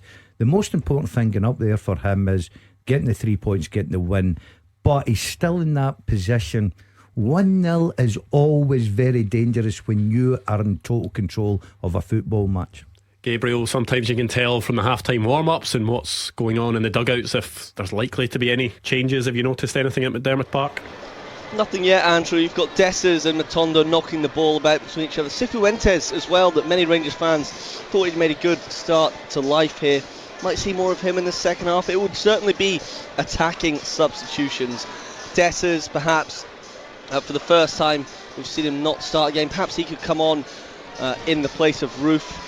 You know that Roof has fitness issues as well, and you'd be thinking Beale perhaps might start looking towards Thursday if they can get up another one. Matondo, his pace as well, but nothing straight away says there will be any changes at the break. I'll of course let you know if that changes. How much can Michael Beale look towards Thursday at this point in a game? Can he at all when it is such a narrow scoreline? Not for me. I think Michael Beale right now is in the camp of one game at a time, and that game is this afternoon. He's got 45 plus to get that 3 points, get down the road. As I said earlier, if he does that, if he achieves that, and I can't see why he doesn't because of the way St Johnstone are, then he's got 4 home games to look forward to, and all of a sudden things can change very, very quickly. So the most important thing for him is this afternoon is just win the game, but he needs to get the second goal to make it comfortable for me. Yeah, the European game is important as well in the context of Michael Beale's reputation. If Rangers play like this against Real Betis at Ibrox, they'll get well and truly turned over. So they have to start looking more like it, and that's why I say you cannot fool all the people all of the time, and that's why there was some booing heard at half time. Teams coming back out at McDermott Park. Gabriel, take us up to the start of the second half. Yes, Andrew, the Rangers substitutes just walking back in now as the 11 walk out to the field in their white strips. St Johnstone making them wait just a little bit, but here they come now, led by Daniel Phillips. It's going to be a really big 45 minutes for Michael Beale. His side are in total control here. St Johnstone have hardly offered anything going forward, but as we know, the longer it stays 1-0, the more the pressure will build. A few boos from the Rangers fans as the team walked off for the interval, but they're back to cheering now. They want to see goals from their side in the second half. They want to see 3 points more than anything. Michael Beale desperately needs it. John Lundstrom and Nico Raskinen are just rallying the players around them in the centre of the park. It must be 3 points for Rangers here. They're in control, but will there be more goals? The second half is underway. Clyde One Super Scoreboard. Goal flashes. With M&D Green Pharmacy.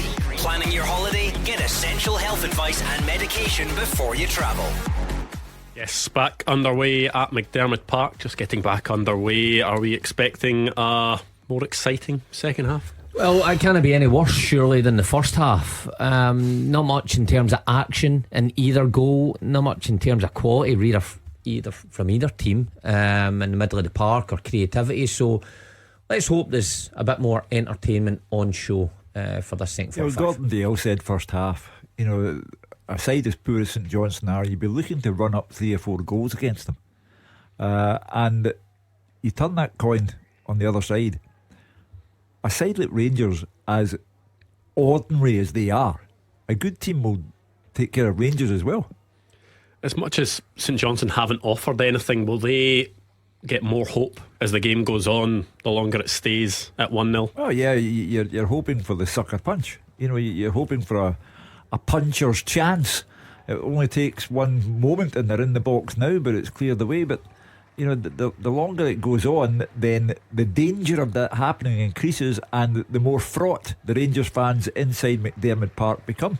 Yeah, well, there's going to be the first booking of the second half. Smith goes into the book and, well, just stopping a promising attack. Pretty straightforward there. Yellow card. Once again, came for a St Johnstone set piece at the second phase of that. Rangers end up breaking, much like the goal. It seems to be the only real hope that St Johnstone have is for a set piece in the box and maybe something breaking. Apart from that, I don't think Rangers have much to worry about, and St Johnstone building up and cutting them open. So the emphasis is on Rangers to put this game to bed by creating chances themselves. I thought it was a good free kick to give away from Matt Smith. Tom Lawrence was through there and he had options to his right hand side, so it was a good free kick. But hopefully it's a bit more livelier. Already we've seen a little bit more action in the first couple of minutes. St Johnstone try to get forward, at least causing problems. That was better from Mitov though, wasn't it? Because instead of just booting it long, the throw out to the left actually set St Johnstone away, and by the time that they were up and running, they were about 40 yards from the Rangers box at that point. No, it just looks better. It's better constructed. You actually get a bit of territory rather than just chuck it right up to Goldson and Davies and it comes right back on top of you. But when you get there, it's poor again. I'm not picking on Carey, but again, he's got it on his left foot. He tries to be clever and tap it round Tavernier. Tavernier's too experienced for that. He just lets it run out for a goal kick. To be fair to the St Johnstone goalkeeper, after 50 minutes he's realised that tactic ain't working. I'll change it. And he'll try. That'll have been a half-time instruction from Stephen Maclean. Well, he should have changed. If that's the manager's decision, it should have been changed 10 minutes into the game, because it was not working. You could see it was not working. Jack Butland's probably had the easiest afternoon in Scottish football. He'll not get to any easier. So as they go along again, they will need to try and put a little bit of pressure on to Rangers to see if they can get back in. But that's once again, that is much better from St Johnstone. Yes, they lose out again, but there could be a real chance here. And St Johnstone into the box. Nick Walsh waving away claims. I think Chris Kane was wanting a penalty there, but Jack Butland was just standing his ground. I'm not sure there was any contact. More chance of Chris Kane getting a booking for simulation. Yeah, Butland, I think, clearly gets the ball first, and Kane almost throws himself into him. But just slack from Rangers there with the back pass, just giving the home crowd something to cheer about. I'd like to see this again, Mark. Yeah, I would like to. We're going to see it again. Yeah, it's a poor back pass by Davies, isn't it? It's a bit short. It comes towards Jack Butland, and it's whether Chris Kane or Jack Butland gets the contact on the ball first. It's a 100% 18 carat dive. Kane knows that ball's away from him, and he tries to buy one. Surely Nick Walsh is not going to give a penalty kick here, surely. But there again, here we go with the Davies decision to play him. Hasn't had a game. I think play's been waved on now. I think Nick Walsh has been told not to go to the screen. I think Kane puts his trailing leg into Butland there, if anything, and tries to con the ref. But that's what makes a mockery VAR. Kane's clearly played for that, and of course you can't book him, but it's still simulation. And it's been proven to be simulation on VAR. But VAR only, of course, it's only red card incidents, and it just makes a mockery. If Chris Kane, if this game becomes on a knife edge and say it's 1-1 and he gets booked again, well, it's just crazy how you can't pull it back when it's It's But cheating. the worrying thing for Rangers is that St Johnstone have been the dominant team since the second half started. As Butland is Yeah, Butland required just having to put tip that out. over his own bar. It was a cross that had too much on it. Was actually going underneath Butland's bar. It looked as if it would be, and Butland just having to tip that one over for a corner. It's encouraging if you're a St Johnstone fan. They offered nothing the first half. This is the most they've been up the pitch into Rangers' box, are starting to cause one or two little problems. This is what I'm saying about Michael Beale. As much as you've got comfortable afternoon, sometimes it just changes very quickly. He'll have been looking for the reaction to come from his team, and it's come from the host. Yeah. Kane down again in the middle of the Yeah. box there. It's a very shabby start to the second half by Rangers, and that St Johnstone have been encouraged by the fact that Rangers are so poor, but they've got a chance here, but the goalkeeper clears. But St Johnstone have been encouraged to think that Rangers are poor as well. Yeah, Rangers did have a bit of a chance on the breakaway there. Sima maybe needed a better touch to take him into the St Johnstone third, and then when he tried to, We're looking at a penalty kick here. yeah, it's just a replay of a tussle between Chris Kane and Tom Lawrence in the middle of the box. Is there anything in that for you? No, it's not a penalty kick. Well- Seriously, are you saying that's No, a no, penalty no. kick? Just hear me out. Remember a couple of weeks ago, did Rangers get a penalty when the ball was going to play and Balogun was coming round the back and there was a Against- slight shirt pull and nobody saw it? Was it against Livingston? No, it was against Morton. The cup. Was it Yep, against at the Morton? back post. Now, Broadfoot. If that's the standard, I said that day, if that's the standard, then we're going to have an awful lot of penalties. Now, Is the difference between those two incidents is that Leon Balogun was stretching for the Aye, ball, could trying to score. get a shot away, whereas the ball isn't close to that incident at that point.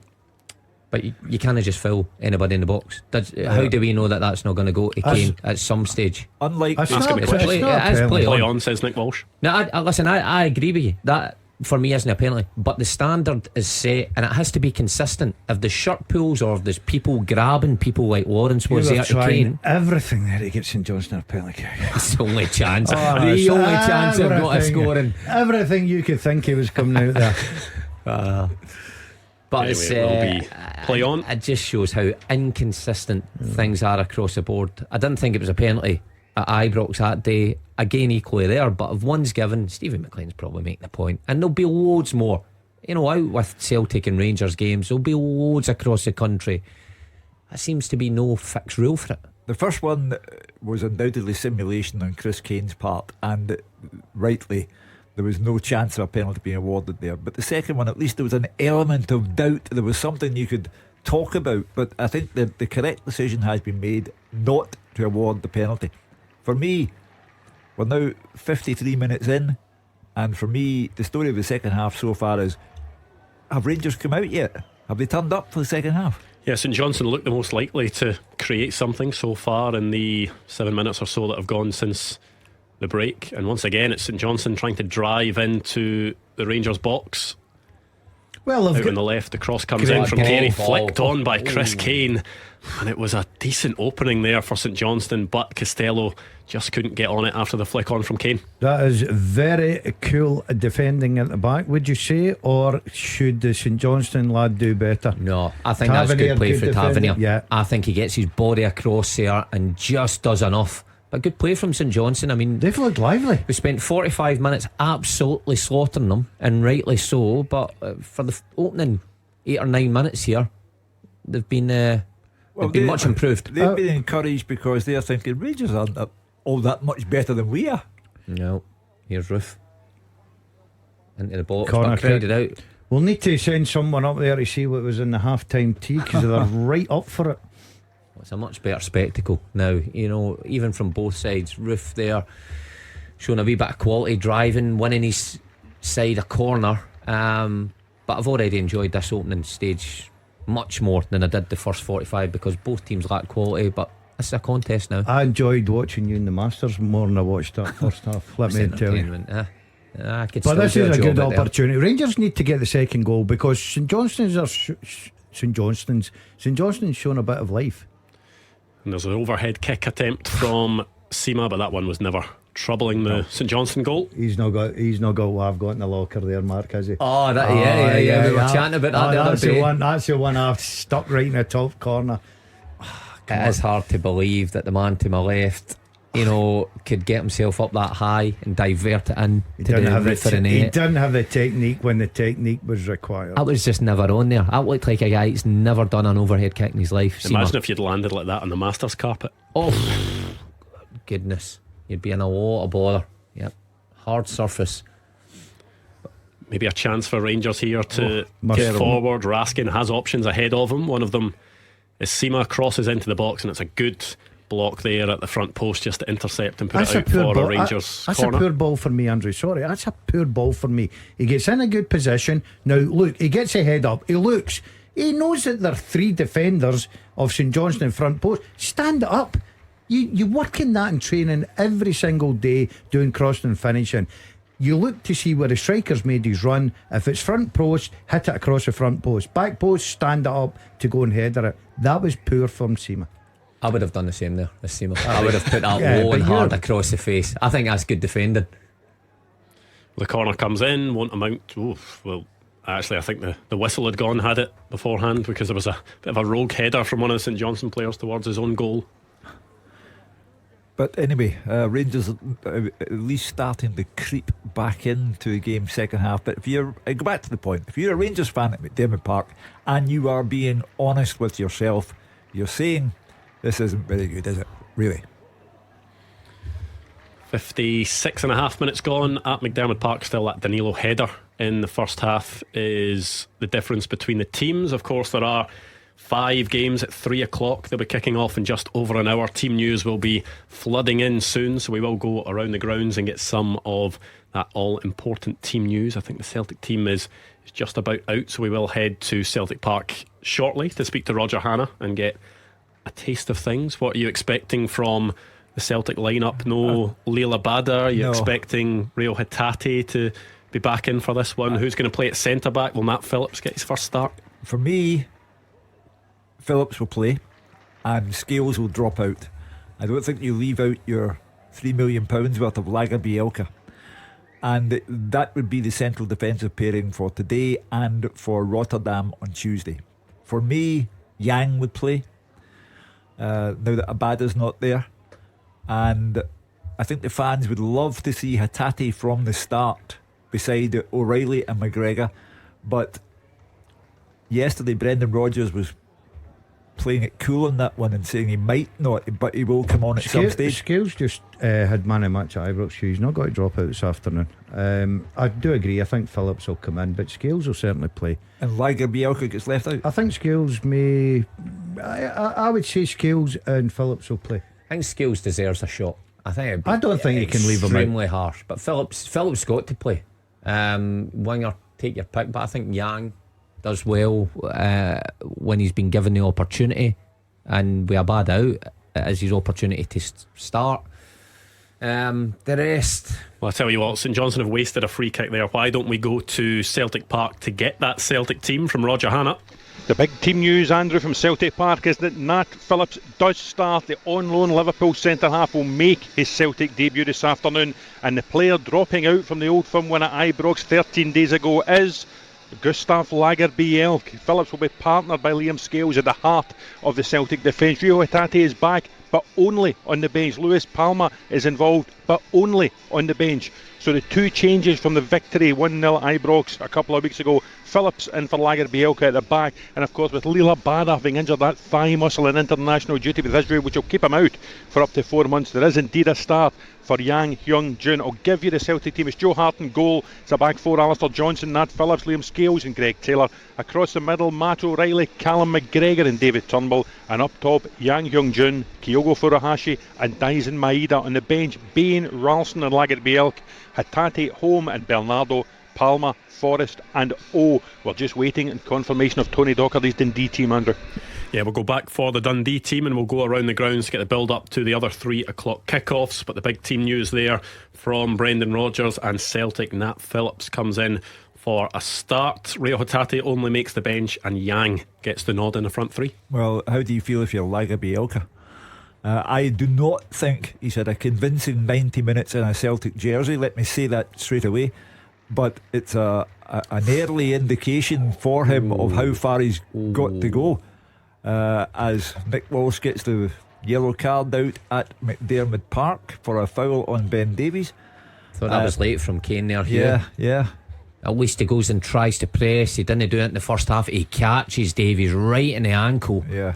I think that's a poor Stumps one it up from as Kane. well. Yeah. He knows what he's doing. Naughty. Like, he's an experienced player. He knows what he's doing. Yeah, you're right, Hugh. I would describe that as naughty as well. Could VAR look at that, do you think? No, Enough in it, no? No, I think he's going to get away with it. Listen, he's done it in It is a way, play a on. clever way. I think Daz is spot on there. Experience, pro. He knows how to, manufacture those little naughty tackles and get a yellow card, but it's a poor one from him.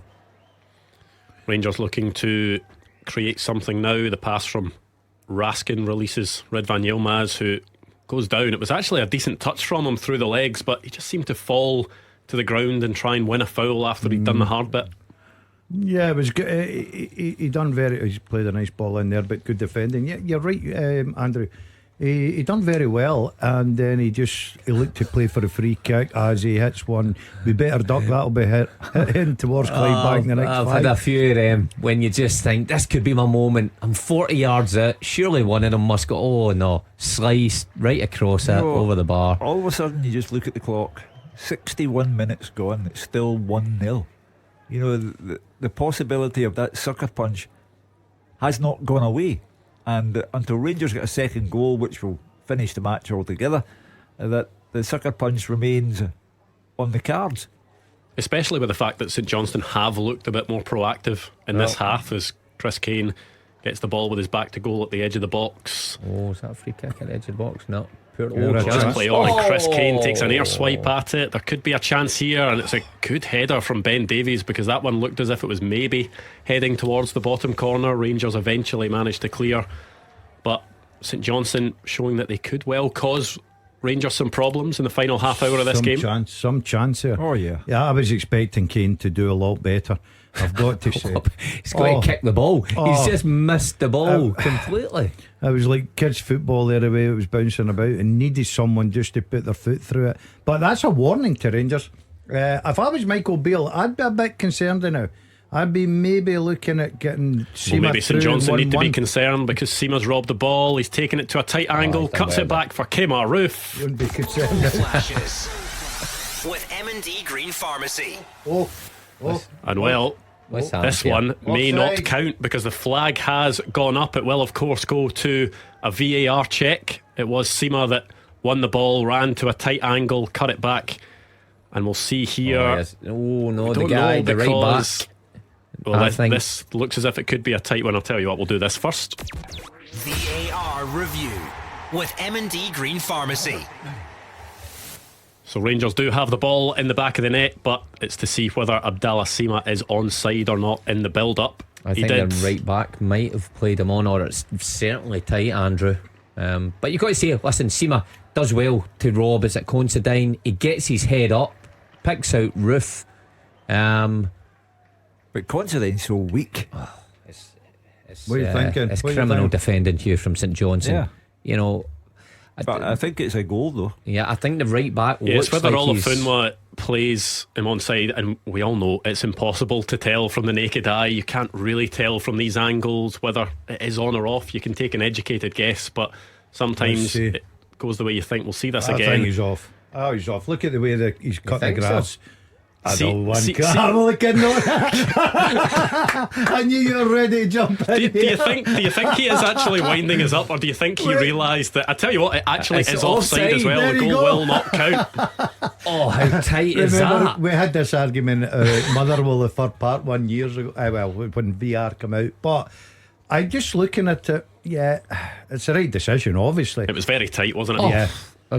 I mean, millimetres there, but look, the lines never lie, do they? They're there, and goal chalked off. So Michael Beale will be feeling a little tender because, you know, at Celtic, when he played Celtic at Ibrox, 2 goals disallowed. In my opinion, correctly on both counts. But here's another one lost to him. So it's still 1-0. We're nearing the 65-minute mark, and Rangers thought they'd done enough to secure the points, but they're still up for grabs.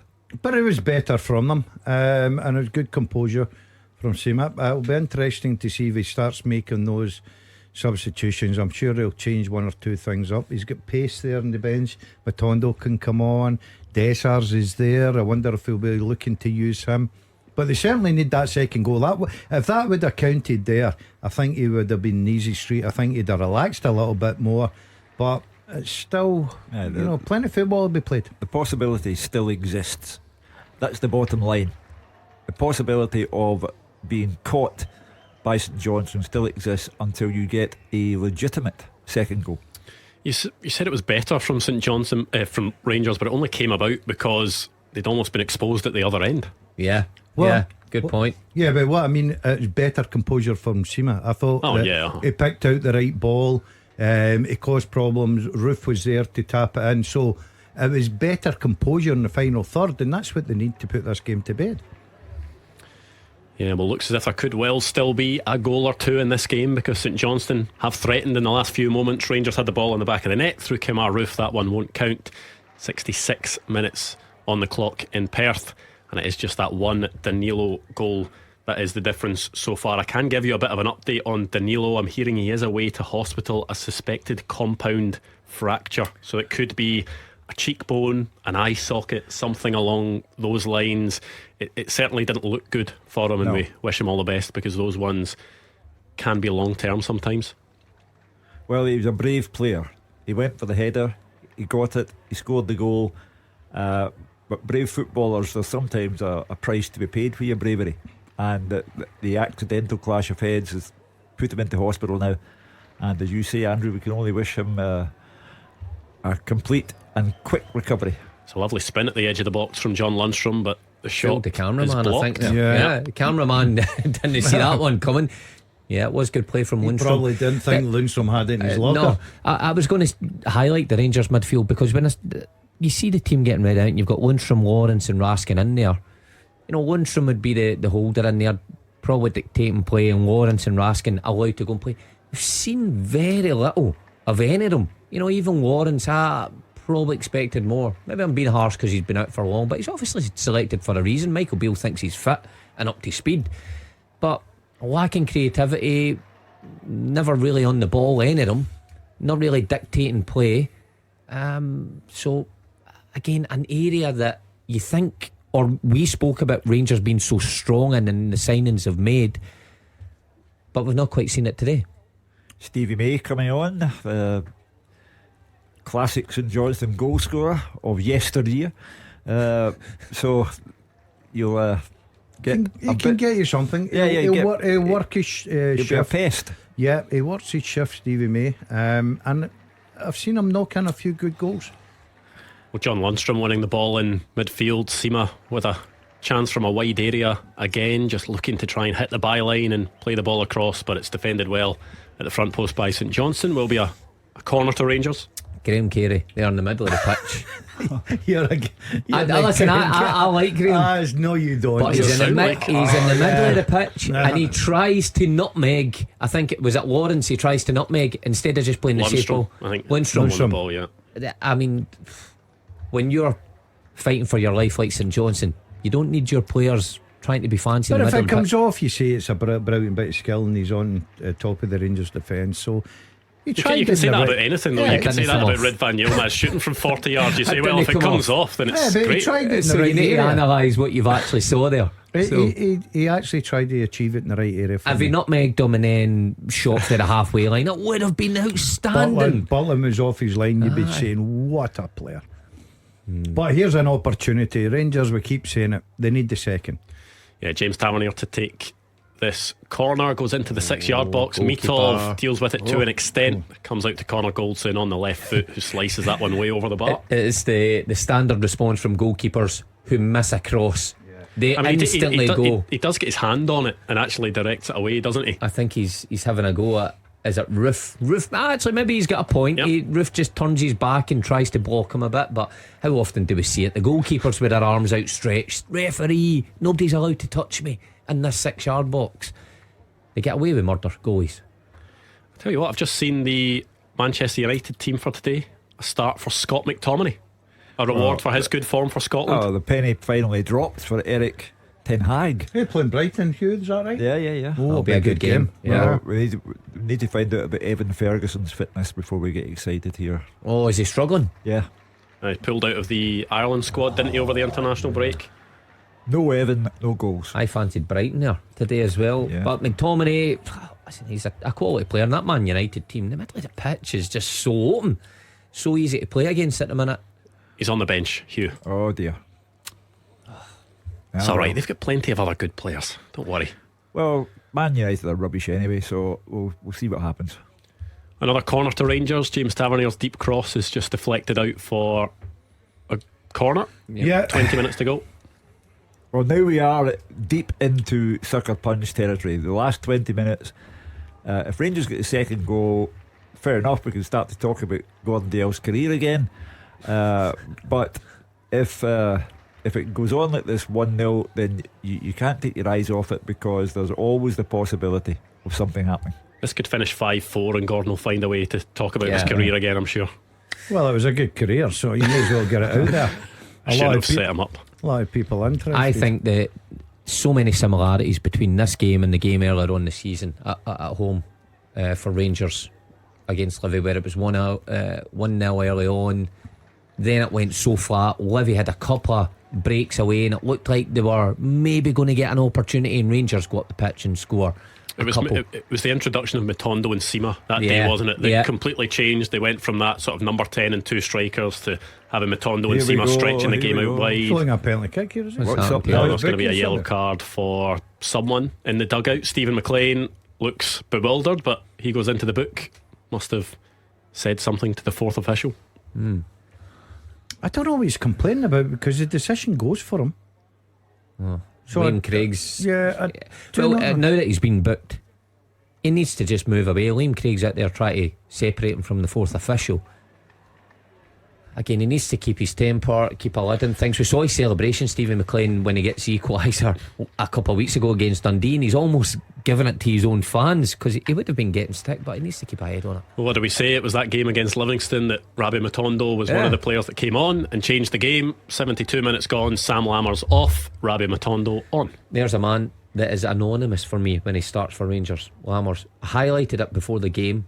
I've yet to see him do anything really creative of any substance in a Rangers jersey, and today was another opportunity that 72 minutes have passed.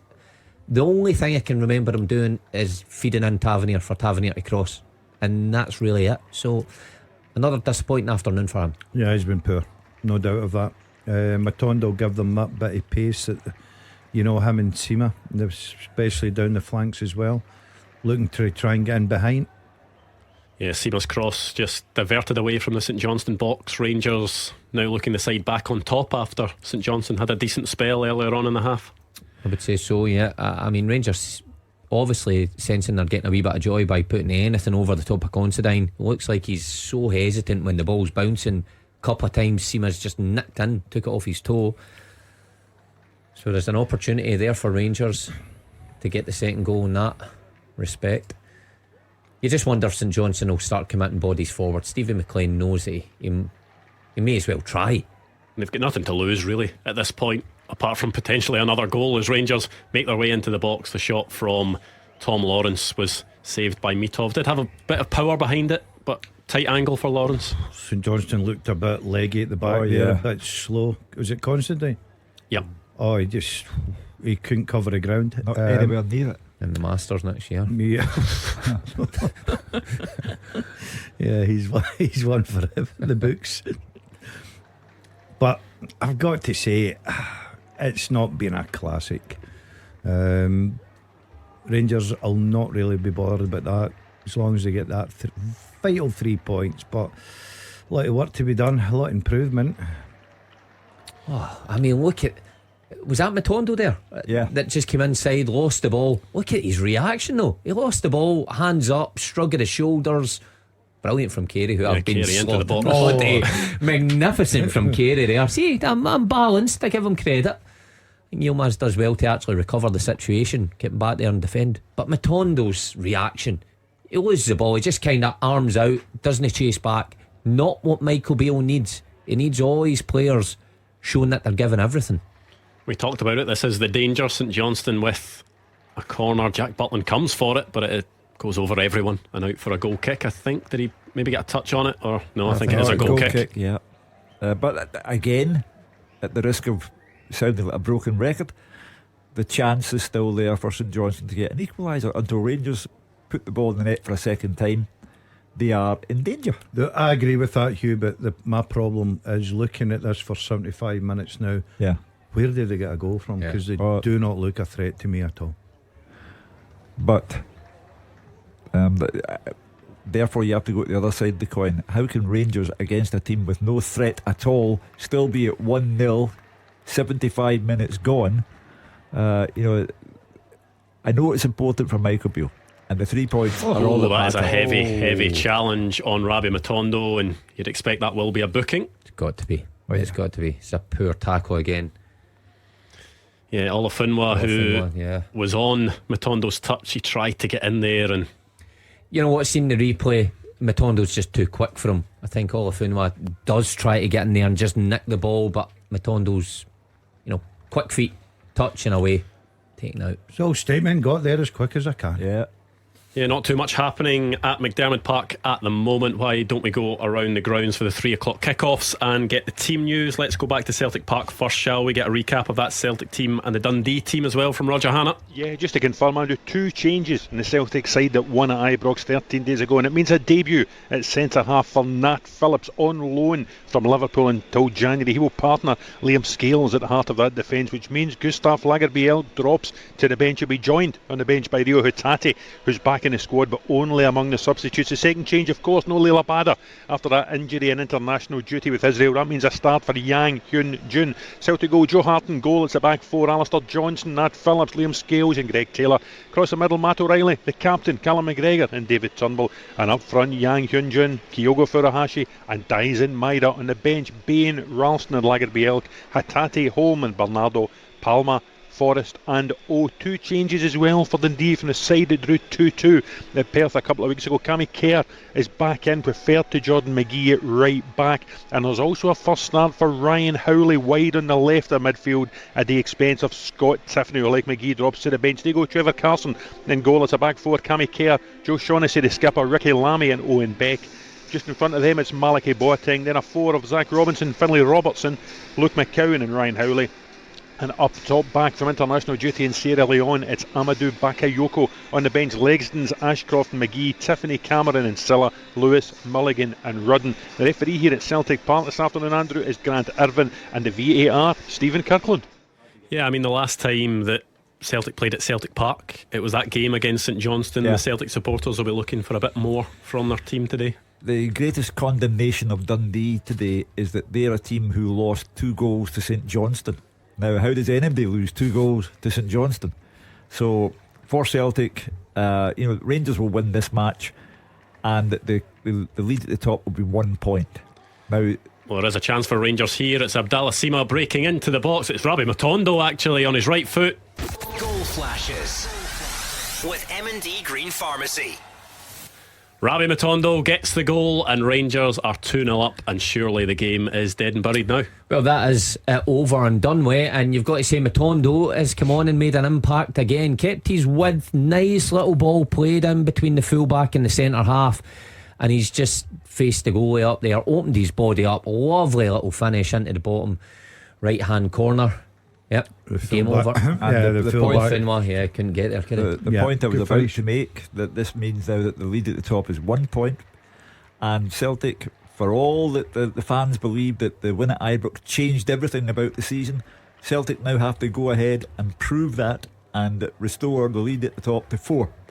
So I think Rabbi Matondo will have maybe felt a bit aggrieved that he wasn't starting this game. He's been maybe one of Rangers' better performances, or made more of an impact than some of the other players. He's on the bench for this game today, comes off and scores. Well, he's not put in performances that you could look at and think, oh, I can't believe he's not playing. But then any of the Rangers exactly players. So that's why he's making changes. He's trying to get the right sort of a balance to the team. But I've got to say, in all fairness to the lad, that's a terrific finish, and I'll tell you why. He's going at top speed, he's still in control of the ball, he's composed, and he side foots it by the goalkeeper. That is a very good finish.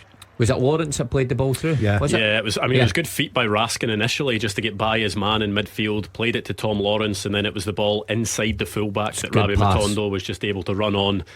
Broke into the box and then opened up his body, cushioned it into the far corner. Because you need to get the weight of that right. He knows Matondo's got plenty of pace, but he just gives it enough so it's into his path. And Matondo, his first touch is good, but when he opens his body up, a terrific finish. So a good goal from Rangers, well constructed. I mean, 2 good goals from them. It's a bit in between. I think the fans will probably want a bit better. 3 points for Michael Beale though was critical.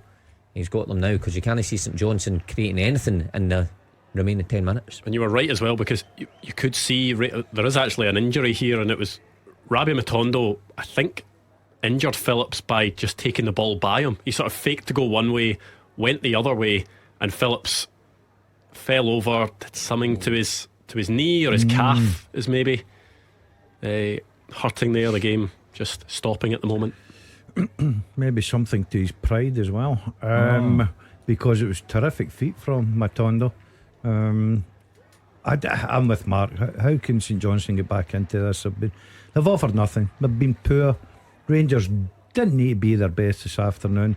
You could maybe see Rangers scoring a third, making it comfortable before the end of the game. Yeah, the team's just using this as a bit of a water break. Why don't we go round the rest of the grounds to get the team news? First up, let's go to Fir Park. Motherwell against St Mirren. Fraser Wishart.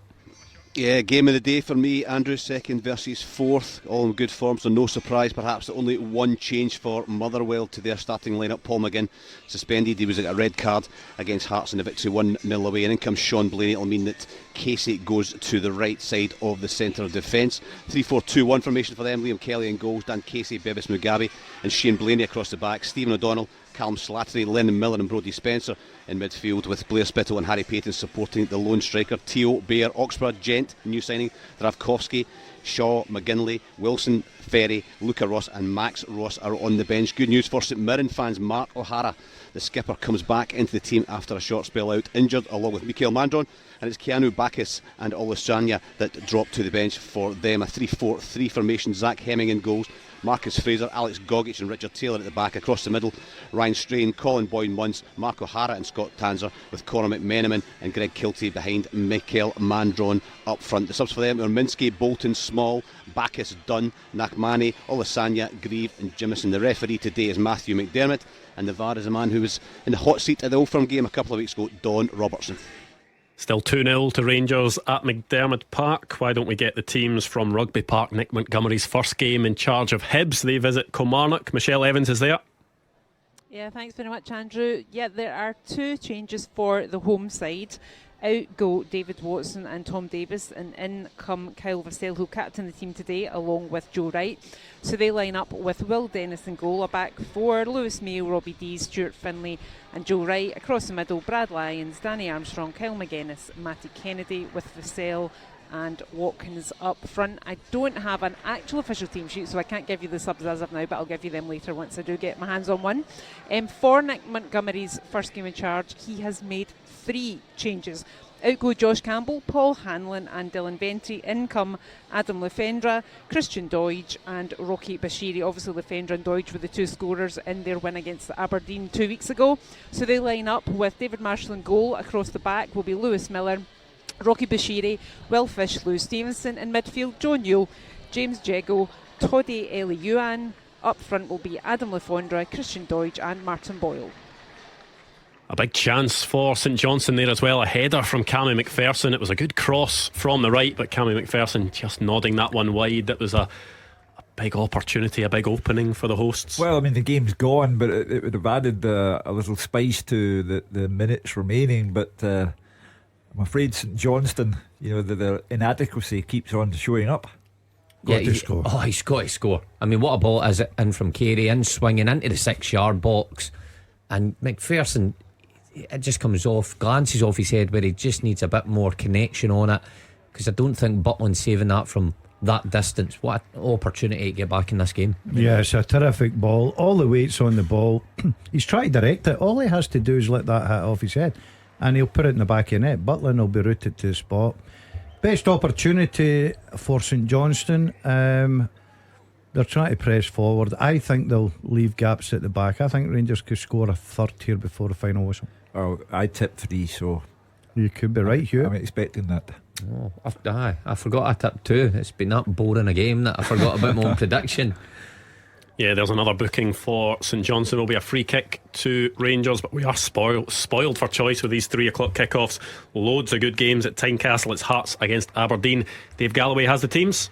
Yes, Andrew, thank you very much. Hearts, 2 changes for them. In come Stephen Kingsley and Kenneth Vargas, making way Alex Cochrane and Alex Lowry. So they will start with Xander Clark in goals. Across the back, Nathaniel Atkinson, Frankie Kent, Kai Rolls and Stephen Kingsley. The sitters today, Cammy Devlin and Peter Haring.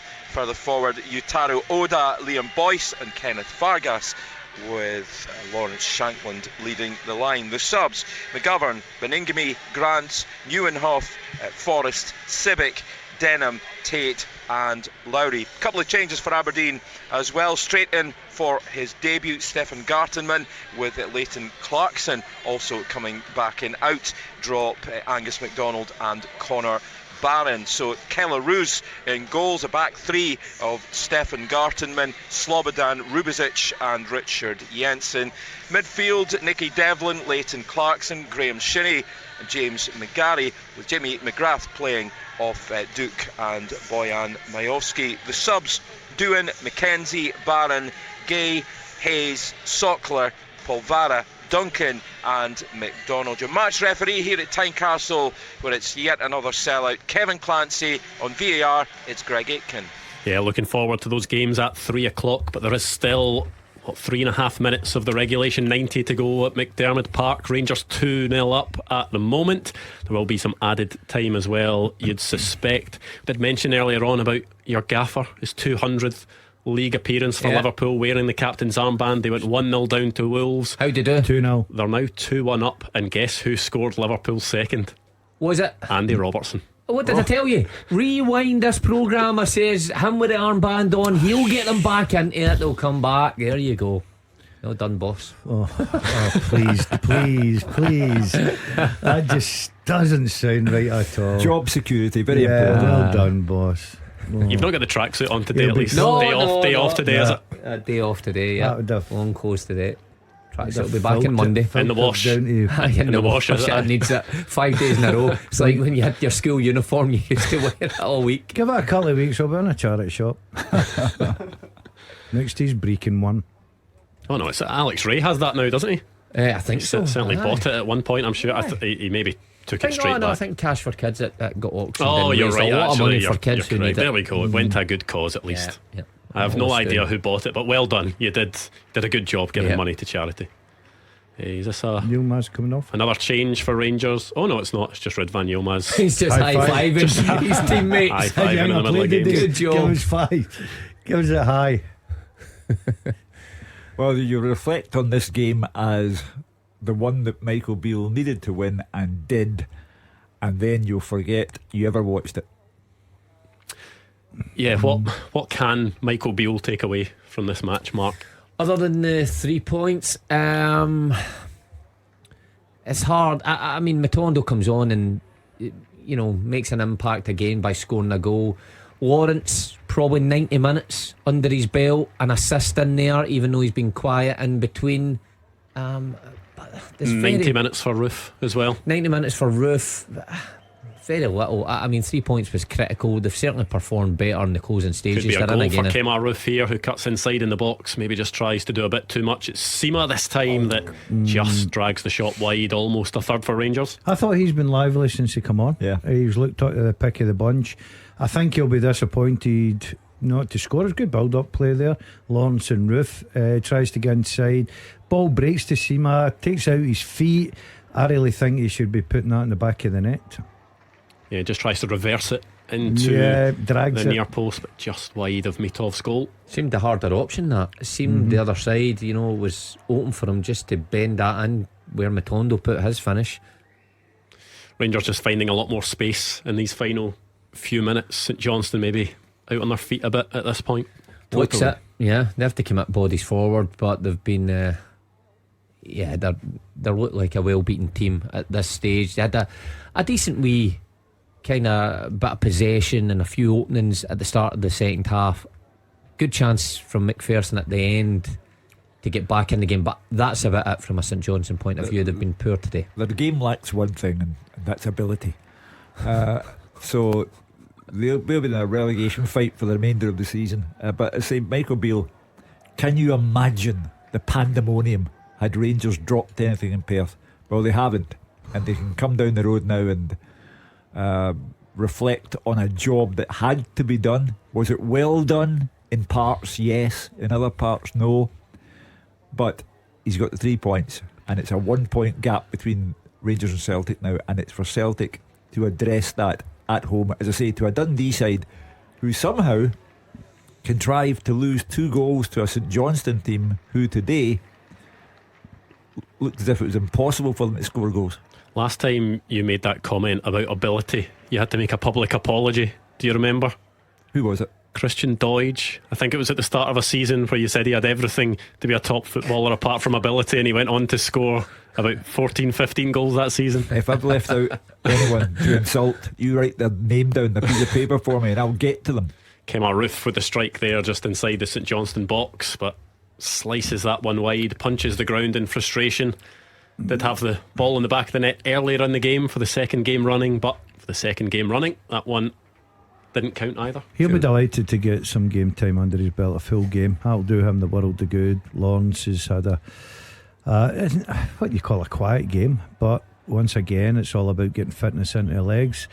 Rangers have not been at their best, let's not be kiddied here, but 2-0 clean sheet, they'll take confidence from that as well.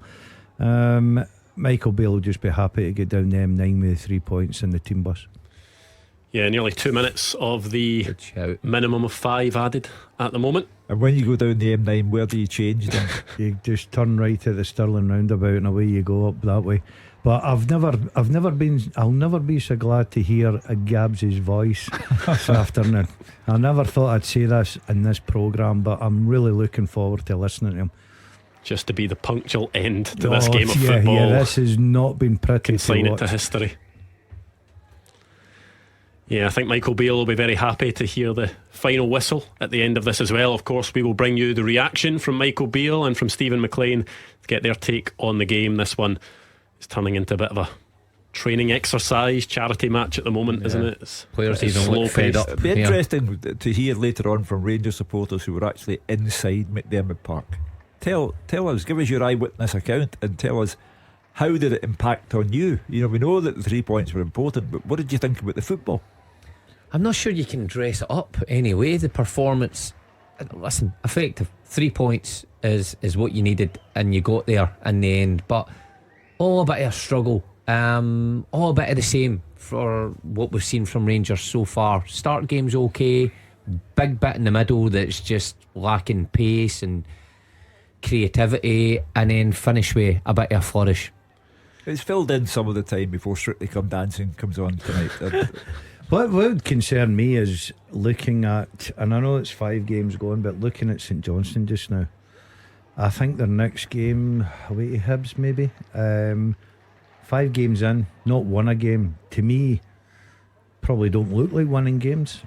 Steve Maclean, new to the job, he's got a big task ahead of him, no doubt in that. They did improve in the second half at times, but just haven't offered enough in general. Look, they had to improve. They couldn't get any worse. They had a wee flourish. You're hoping that if you're a St Johnstone fan, you're at home. I know it's against Rangers, but you're hoping for some encouragement. That was given for about 5-10 minutes. Apart from that, they've lacked everything you need to go and win games for me. You look at St Johnstone and you think, who would they beat? In this league, who would they beat? They can't score, they can't defend, and that's lethal. Yeah, a lot of work for St Johnstone. Stephen Maclean, he will come under pressure like all managers do, and it is ridiculous so early into the season, but the St Johnstone fans will be they buy these tickets hoping for something, a glimmer of hope somewhere, and they've had it. Well, they've not had it today. For Rangers fans, I think they'll have mixed feelings about today. Some will go away happy that the 3 points are there, others will go away saying, calling it for what it was. It should be a much more comfortable performance with a bit more entertainment in there. I think they'd be right in saying that. But Michael Beale, it'll be interesting to hear what Michael Beale actually says, about his team selection, about how he assessed how the game went, because he's usually he's pretty honest and he criticises. So let's see what he has to say. Full time at McDermott Park. Gabriel has the story. Yes, it is St Johnstone 0, Rangers 2. Danilo's early header has led to a suspected fractured cheekbone, but it also gave Rangers a crucial advantage, whilst Ravi Matondo's cultured finish wrapped up all 3 points for Michael Beale's men late on. But it was not pretty and often turgid at times. A slow and sloppy start to the game meant that originally it looked like it might be a real tough afternoon for Rangers. But they got in front after about 15 minutes. Actually came from a St Johnstone corner. Poor delivery from Graham Carey. The Gers went straight up the other end. James Tavernier, a brilliant ball curled in. Danilo, a brave header, nodded high into the net, but then a head-to-head collision with Saints captain Liam Gordon. It forced both players off, and we wait to hear the official confirmation of their injuries. But that put Rangers on top. Abdullah Simmer came on for Danilo, who slipped through, sprinting in on goal, but Mitov made a good save when he perhaps could have squared it. But they created little after that in the first half. Despite having total control, they had to do more going forward. Hence why there are a few boos from their fans as they headed off. Now in the second period, St Johnstone were a little revitalised. Chris Kane went down twice rather softly, and VAR waved it away on both occasions, but it seemed that they were in this game. Carey put a few dangerous balls in that no one attacked, and a few minutes later the ball came across Chris Kane, an air swipe. He completely missed the ball, but then it came to fullback Olafunwa.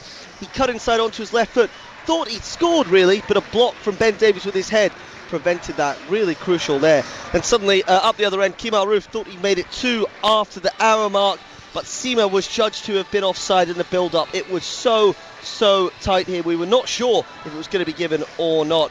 But in the end, substitute Ravi Matondo doubled the visitors' advantage after some nice work in the midfield from Nico Raskin and a lovely threaded pass from the returning Tom Lawrence. Really calm and composed across the goal into the far corner.